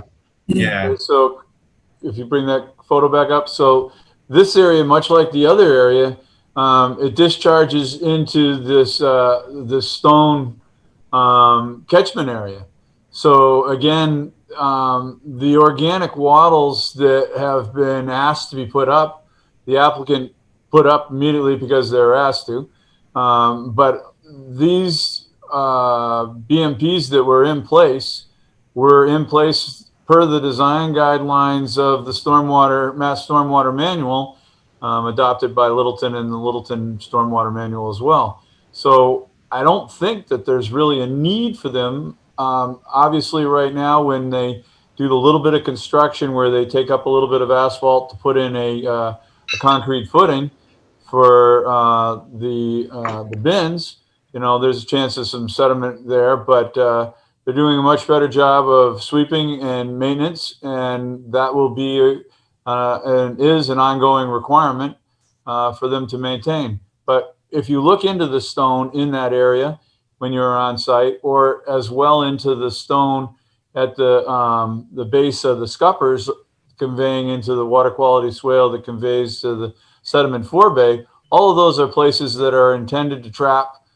sediment from the parking lot. So, the necessity of maintaining wattles along these areas, I think is overkill.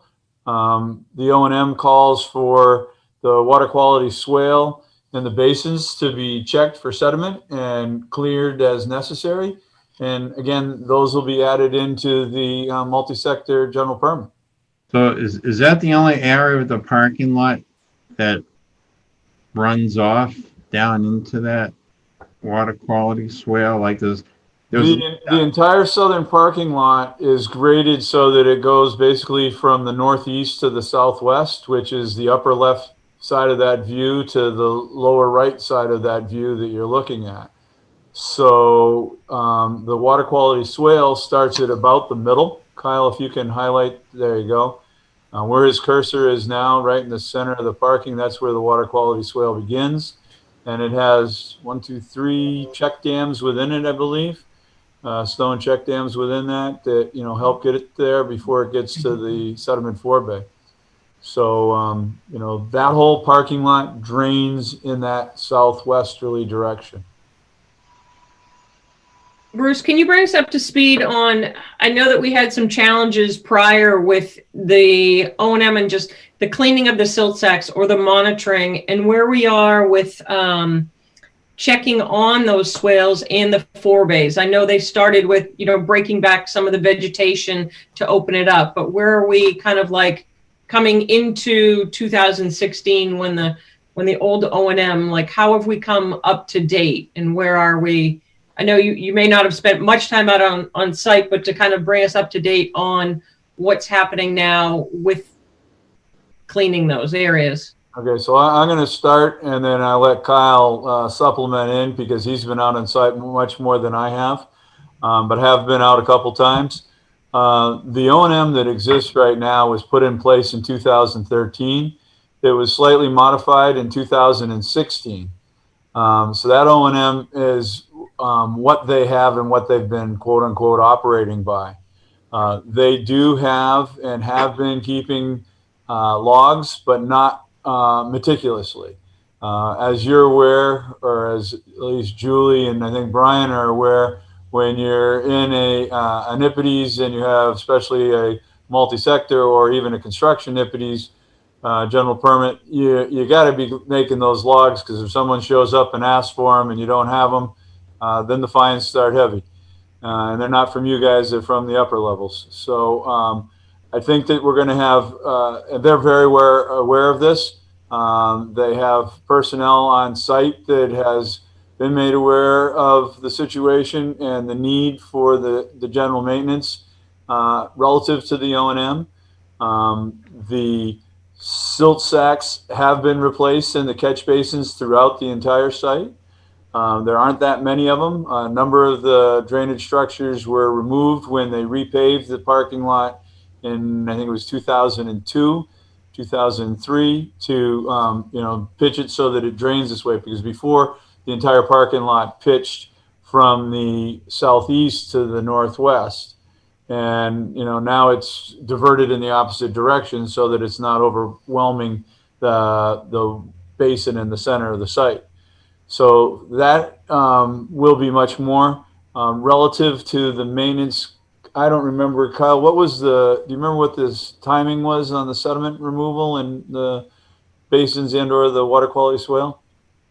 Well, I know that there's been work to clear out all of the basins, obviously the catch basins. Now the basins that are the detention basins need to be probed in order to understand how much sediment is accumulated there, and then to roll forward with removing some of that sediment. So that is probably, that investigation is going to be ongoing. Primarily it's going to take place next week, so that we'll have a better sense of how much sediment there is out there, weather permitting. Hopefully we'll be having that answer by the time we get back in front of the commission to be able to give some indication of where the sediments are the worst and need to be removed, and an estimate of how much.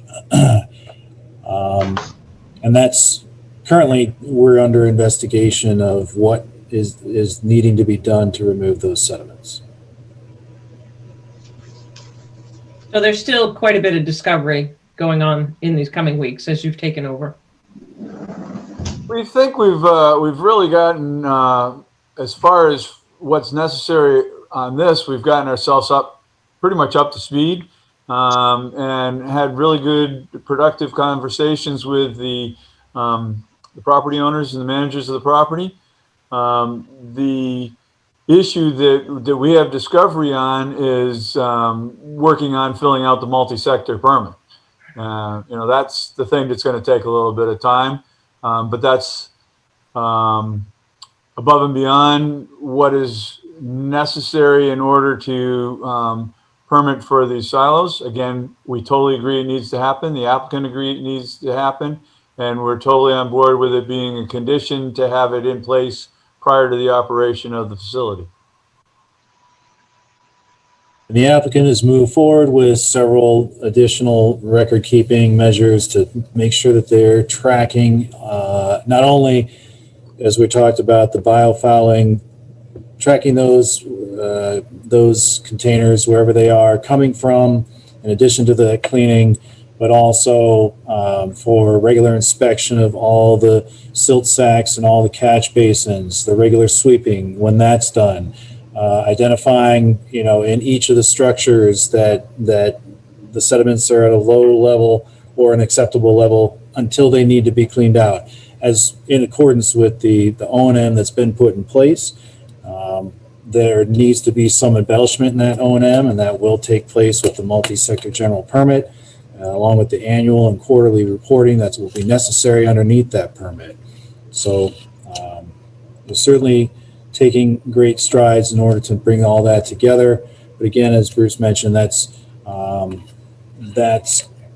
be under the multi-sector general permit.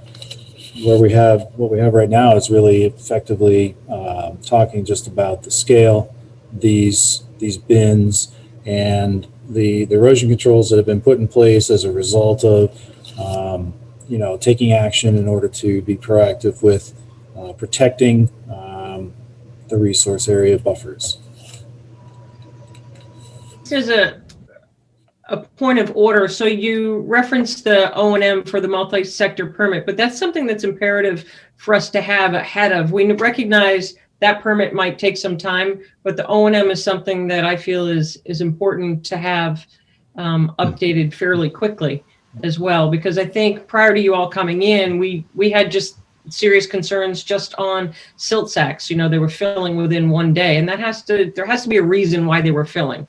So that's why I was granting a little bit more latitude on Discovery to be able to see how the cleaning is going and what's happening on site for potential why they're filling. So. That sounds good. We certainly are going to be able to work out the O&M fairly quickly. Some of that discovery is the depth of sediments to be removed in the basins might take a little bit longer. Understood.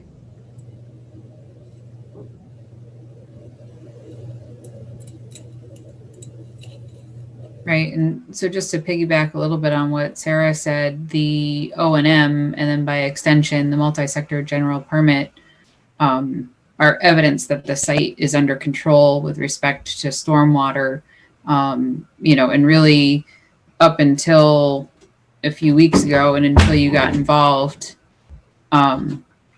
stormwater was not under control with respect to the cement's the powder stuff,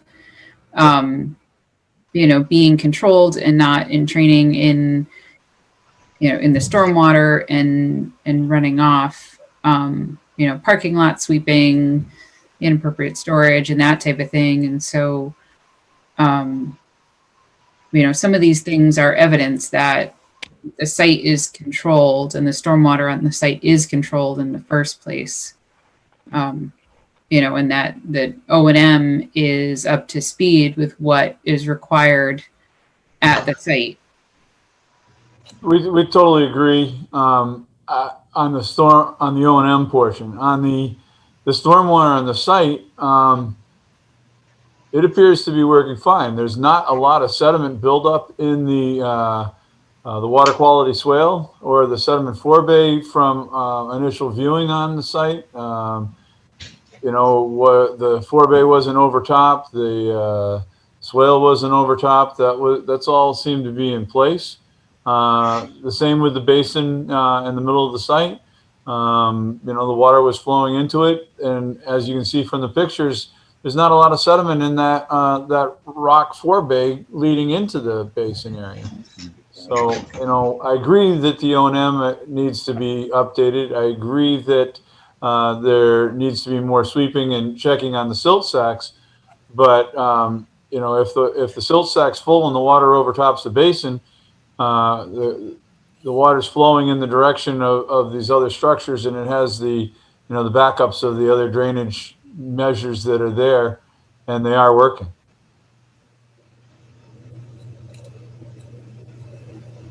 Can't hear you, Sarah. You're muted. Before we let you guys go tonight, something that's always near and dear to us is snow storage. So we want to talk about, because you guys seem to have a direct contact with the owners where I think we fell on deaf ears a little bit the last couple meetings. So we want to be assured that nothing's getting pushed into resource areas. All right.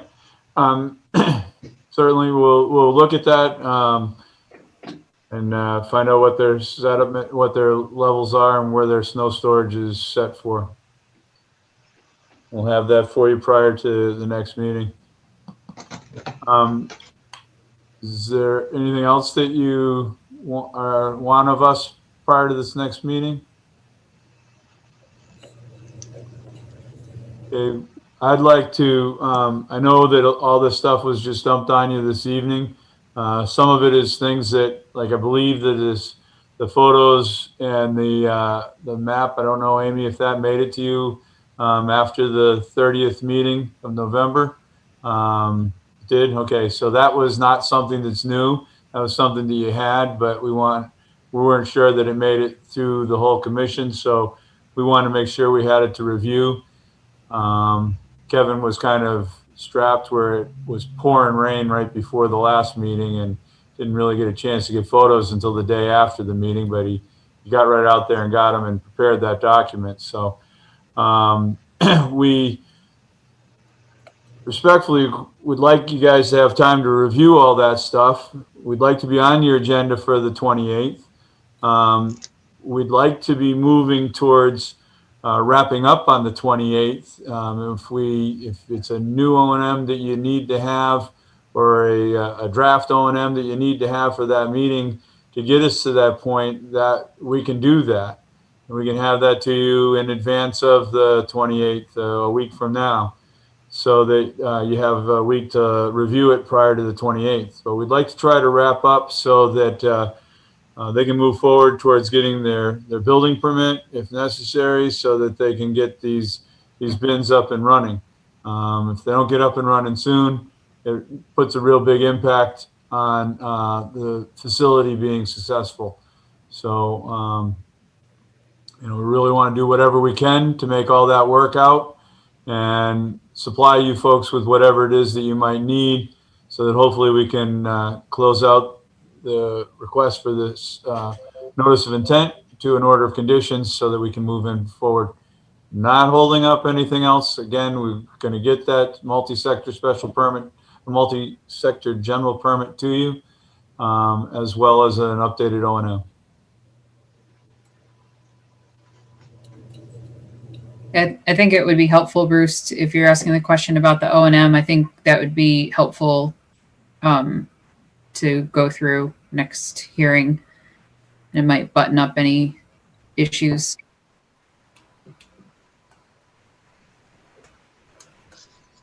Amy, is there anything that you would like to see in addition to that? I was going to say, they also might have results of the sediment probes in the basins. Sure. If weather permits, I doubt you'll have cleaned it if necessary, but you'll know what may or may not be needed. Yeah. But no, I don't think there was anything else. Okay. All right, so you guys are on for the next meeting, and we'll look forward to more data if you can send that to us by Thursday of the next meeting, so Amy can distribute it to us. Well, Thursday before the next meeting is Christmas. We'll do our best. Scratch that. For the Christmas Eve, we'll do our best to get it to you by Monday or Tuesday of next week. The data, so that you have some time to look at it before the 28th. I will not be available on the 28th, but Kyle will be here, and you'll be in good hands. And I know you guys have seen enough of me over the last several months, so. Yes. Jim, you're away. I'm not sure, there's some other people, I don't know if there's a butters who have anything to say on this one. If you do and you're a butter, please, when you come on, state your full name and your address. That would be great. Oh, we're on now, but I don't know if we're supposed to be here. Yeah. I don't know if we're supposed to. I'm gonna stop that here. We've got to be moving on. We've got that executive session. Okay, so we will move on and. Oh, what just happened? I just stopped the share. I Stop sharing. Moving on and should move on. Literally. Okay. Wow, Sarah, you're huge on my screen now. See you later. All right, so do we get continued to another time and date, please? To the 28th, time to be determined. Okay. Kyle said he'd love to be on earlier than 10 o'clock. We would all love to be on earlier too, but 9:59 it is. How about it? Thanks, Bruce. All right, thank you guys. Have a good evening and have a nice holiday. I'll see you next year. Yes. Okay. Thank you. Oh, are these folks here to talk? The ledgers, are they butters? No, We're not. Well, that's next. I'm sorry. Just want to make Yes. sure I wasn't leaving somebody out. No, thank you. Have a good night, guys. Yep. Take care. Night, Bruce. So before we move on, I just want to make sure, I just noticed Rebecca's here and she did get the executive session. Matt, I am not able to get through to your email, so I don't know if you saw that there's going to be a different Zoom for the executive session. How are you gonna give us the information on that? I sent it to you, James. It's on your email. Mine or Eleanor's?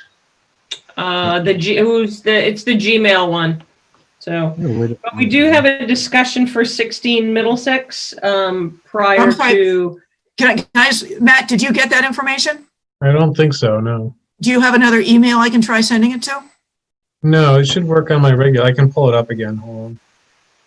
Matt, if not, let me know and I can try and send it. I'm able to send some from mine, but not from Amy's. Okay. So we need to vote to close this meeting out, adjourn it. No, we have one more. We still have one more, James. We still have an informal discussion with 16 Middlesex, which is just coming on now. Yes, hi, can you hear us? Yes, perfectly. Okay, wonderful. So my name is John Ledger and I'm here with my wife, Patricia. Hello. And thank you for adding us to your agenda tonight. We appreciate it very much. Yeah. So we're at 16 Middlesex Drive and we have a project in mind that we would like to do. And if I can probably best describe it, if you scroll to the picture of the house. That's the, all right. Right, there we go. Yeah. So, you know, a basic small ranch home, and we put the addition that you see in the back of the house, we put that on in 2013. So what we'd like to do now is expand our kitchen. And so that would mean approximately where you see the deck and stairs, you know, our vision would be that now would become the expanded kitchen and part of the structure of the house. Right. And Amy was good enough to come out to the property a week or so ago, and we learned about wetlands at that time. So, and so here we are, you know, we recognize that we have to have this project approved by the Conservation Commission. And, you know, we're fairly close to, there's a very small tributary of water in the back, right, that dark line. Right. And so we would require approval, you know, our understanding is that we would require approval to do this project. So, and then it's interesting, in 2013, when we put that existing addition on, I take it maybe the regulations have changed since then, because we did not have, and I know someone from the Conservation Commission came out at that time and Did not deem it. right. So, and there was no finding, you know, to prevent us from putting that addition on. So, so is that the case? Have the regulations changed since then? For this area? Yes, that's the case. Yes. Yep. Okay. So you can see from the aerial photograph, and this could certainly be off by a few feet. This is basically a ditch, and the wetland is right, pretty much tight up against it, although it expands out through this way over to the right. But generally speaking, this whole addition, this is the existing deck there, would be within the 50-foot area.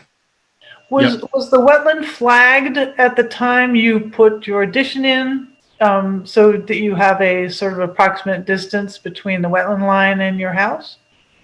No, it wasn't. Yeah, I mean, my recollection of that is, I know someone from the committee came out. Neither one of us spoke to the individual, and we didn't see a written report, and there were not flags placed. So somehow we just learned that it was not an issue. So wonderful, right. We moved on, and, you know, the contractor began to build. Right. But I know the flags you're referring to. I actually walked this little tributary. I walked it this past Sunday. So, and further down, about 5 or 6 house lots down, I saw in the back those small pink tags, you know, marking, you know, indicating the beginning of wetlands. Right. So Yeah, I mean, I think that would be the place to start is just because we would need to know an exact distance between that wetland line and your house in order to make a determination. Yep. Okay. And I did give them the name of some people who can do the delineation and the survey. But I thought if they had time, that it was worth them getting an initial read from you all, because as far as I can tell, they're definitely in the within the 50 foot. Yeah, so Amy, my sense too is that, like, and you gave me a little guidance as to where the wetland might start, and Yeah. so even if that's off by a couple of 3 feet one way or the other, for us to do, to come out the distance that we want, I mean, there's no question we'd be in violation of the 50 foot.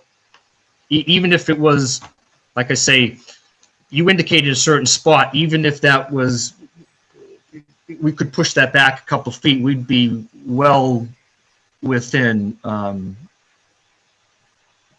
50 foot zone. So to your point, we have no problem hiring somebody to come out and make that determination, but there's no question that we're going to be in violation of the 50 foot mark. And Yeah. And is there a way to work with you on that? Well, at a minimum, we need an alternatives analysis when we have when we entertain a waiver of the 50 foot.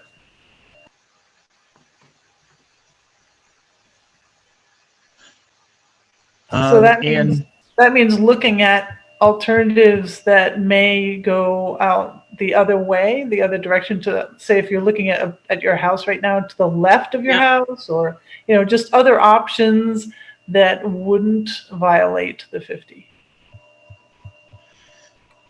Okay, so, and then when we were thinking about this too, and again, if I could ask you to scroll to the picture of the house.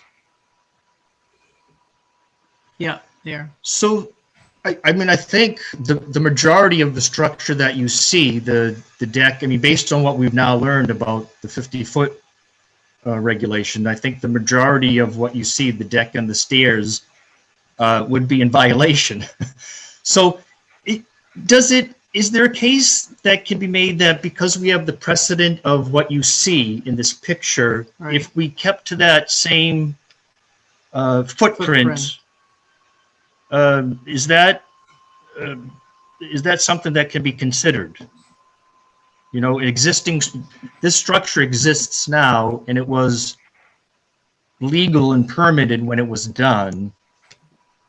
And so then the thought would be, okay, if we adhere to these same boundaries, does that accomplish the goal? So that's usually something that would be considered if you have a structure existing in the first place. The point of caution would be a deck allows water to flow through it, whereas a roofed area, you have a different dynamic of your stormwater runoff. And it's that stormwater runoff and the impacts to the resource area that are the reason for the regulations in the first place. Adding a roof would add impacts. And so, Anna, I think maybe one exercise that might be valuable for you would be to look at the portion of our regulations that talk about the waiver and that talk about the alternatives analysis, which is, can you do this anywhere else? Why does it have to be exactly there? Why, and kind of start from there to evaluate your project. I don't know where exactly your kitchen is, but if it's all in that about, it's hard to add a kitchen. Yeah, right. So these are the yeah, right there, right where the cursor. That's where the kitchen is. Yeah. Okay. So I think those are kind of the pieces of information that you would need to look at.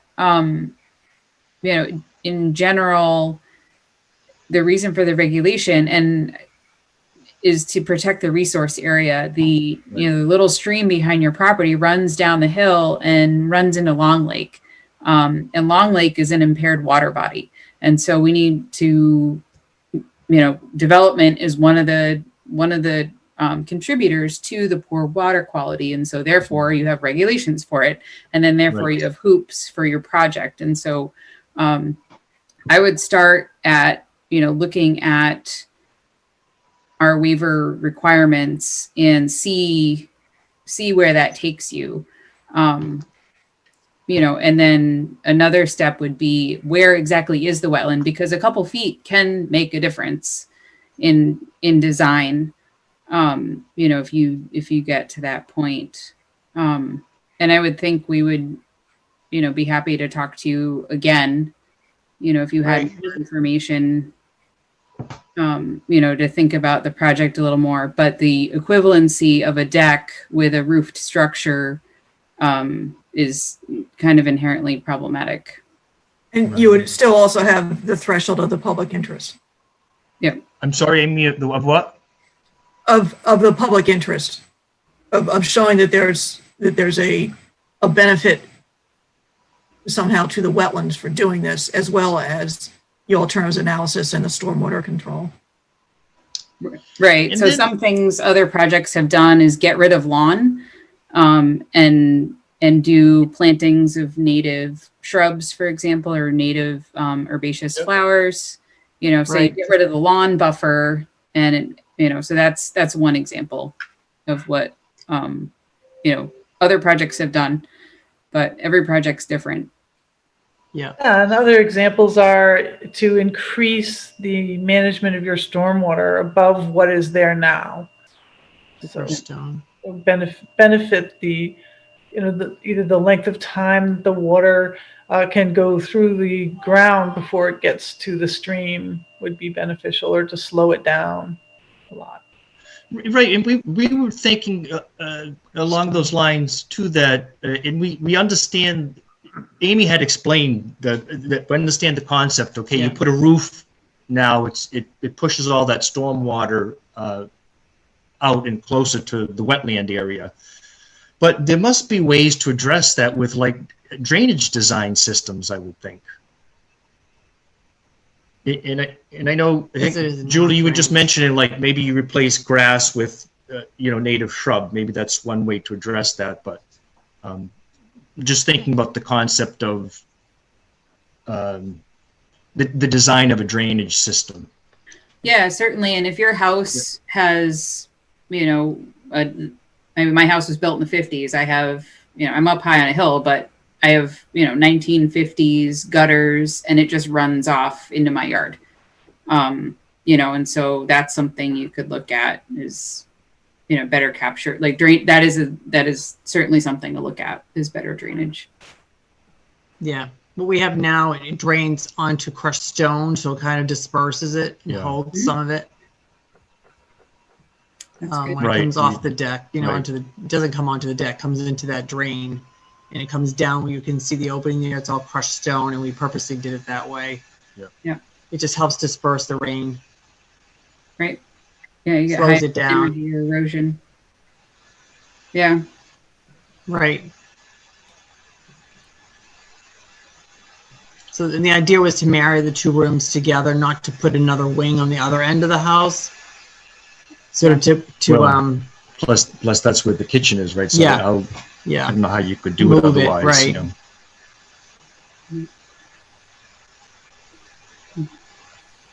And so this is why I thought it'd be good if they came in front of the commission to chat with you guys. They're obviously in a very tight spot.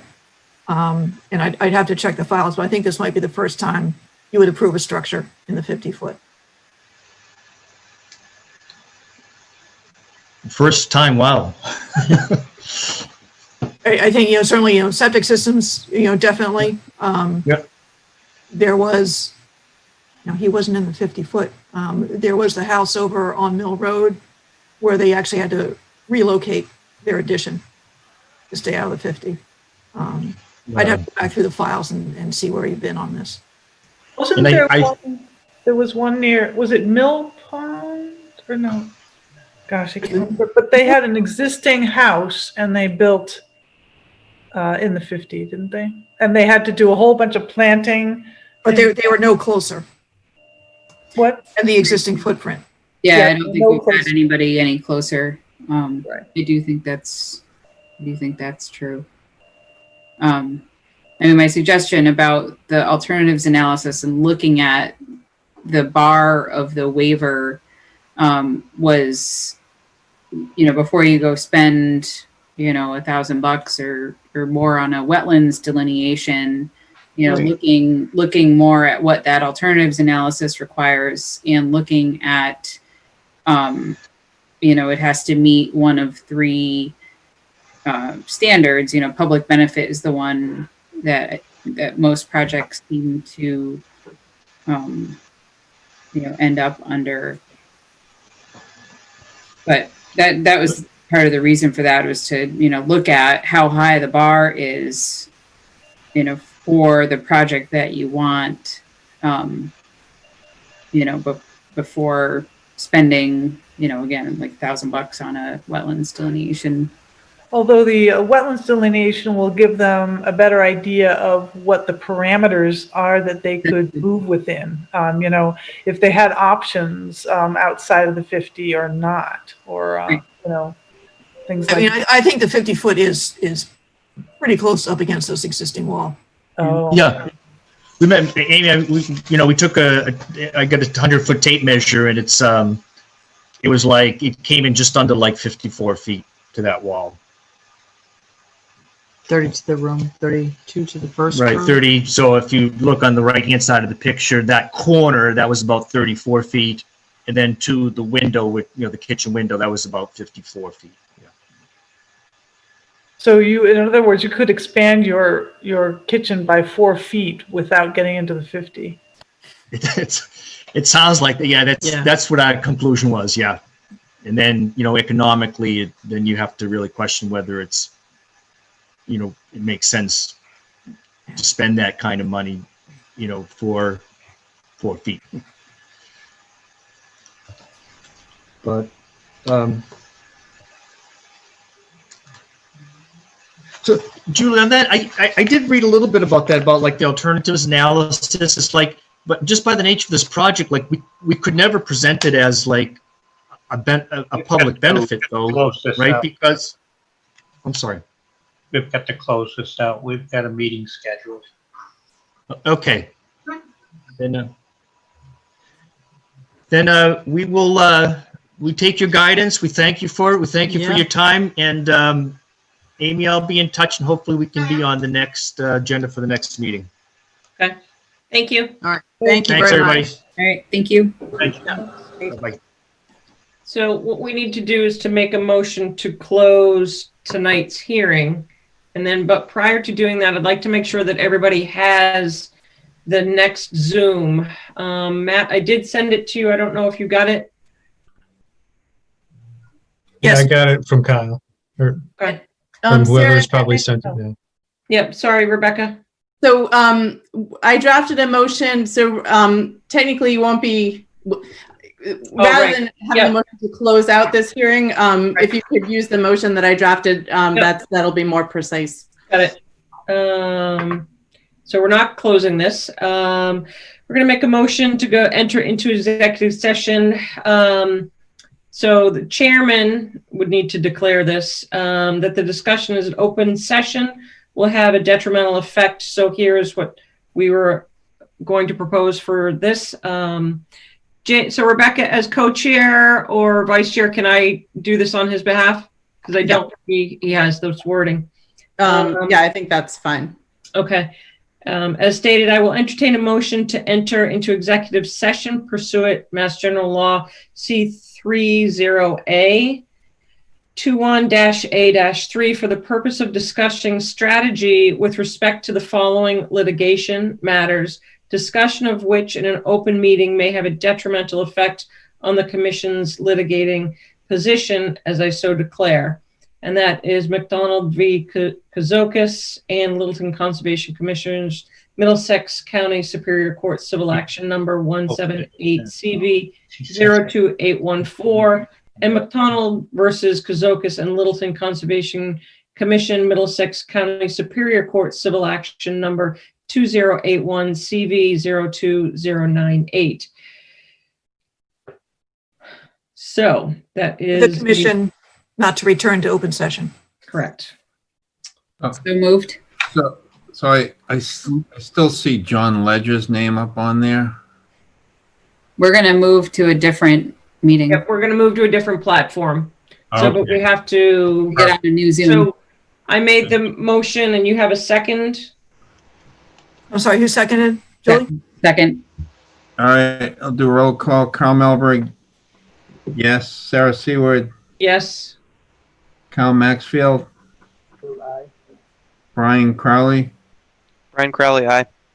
Andrew Samarco, Aye. James Pickard, James Pickett, aye. Julie Rupp. Julie Rupp, aye. Unanimous. So moved. Okay. James, did you get the email with the new information? Put it up again, would you? I sent it to Eleanor about an hour or so ago. It's in an email. It's not going to be on Zoom. Do I close this out? It's starting all over again, yeah. Yeah.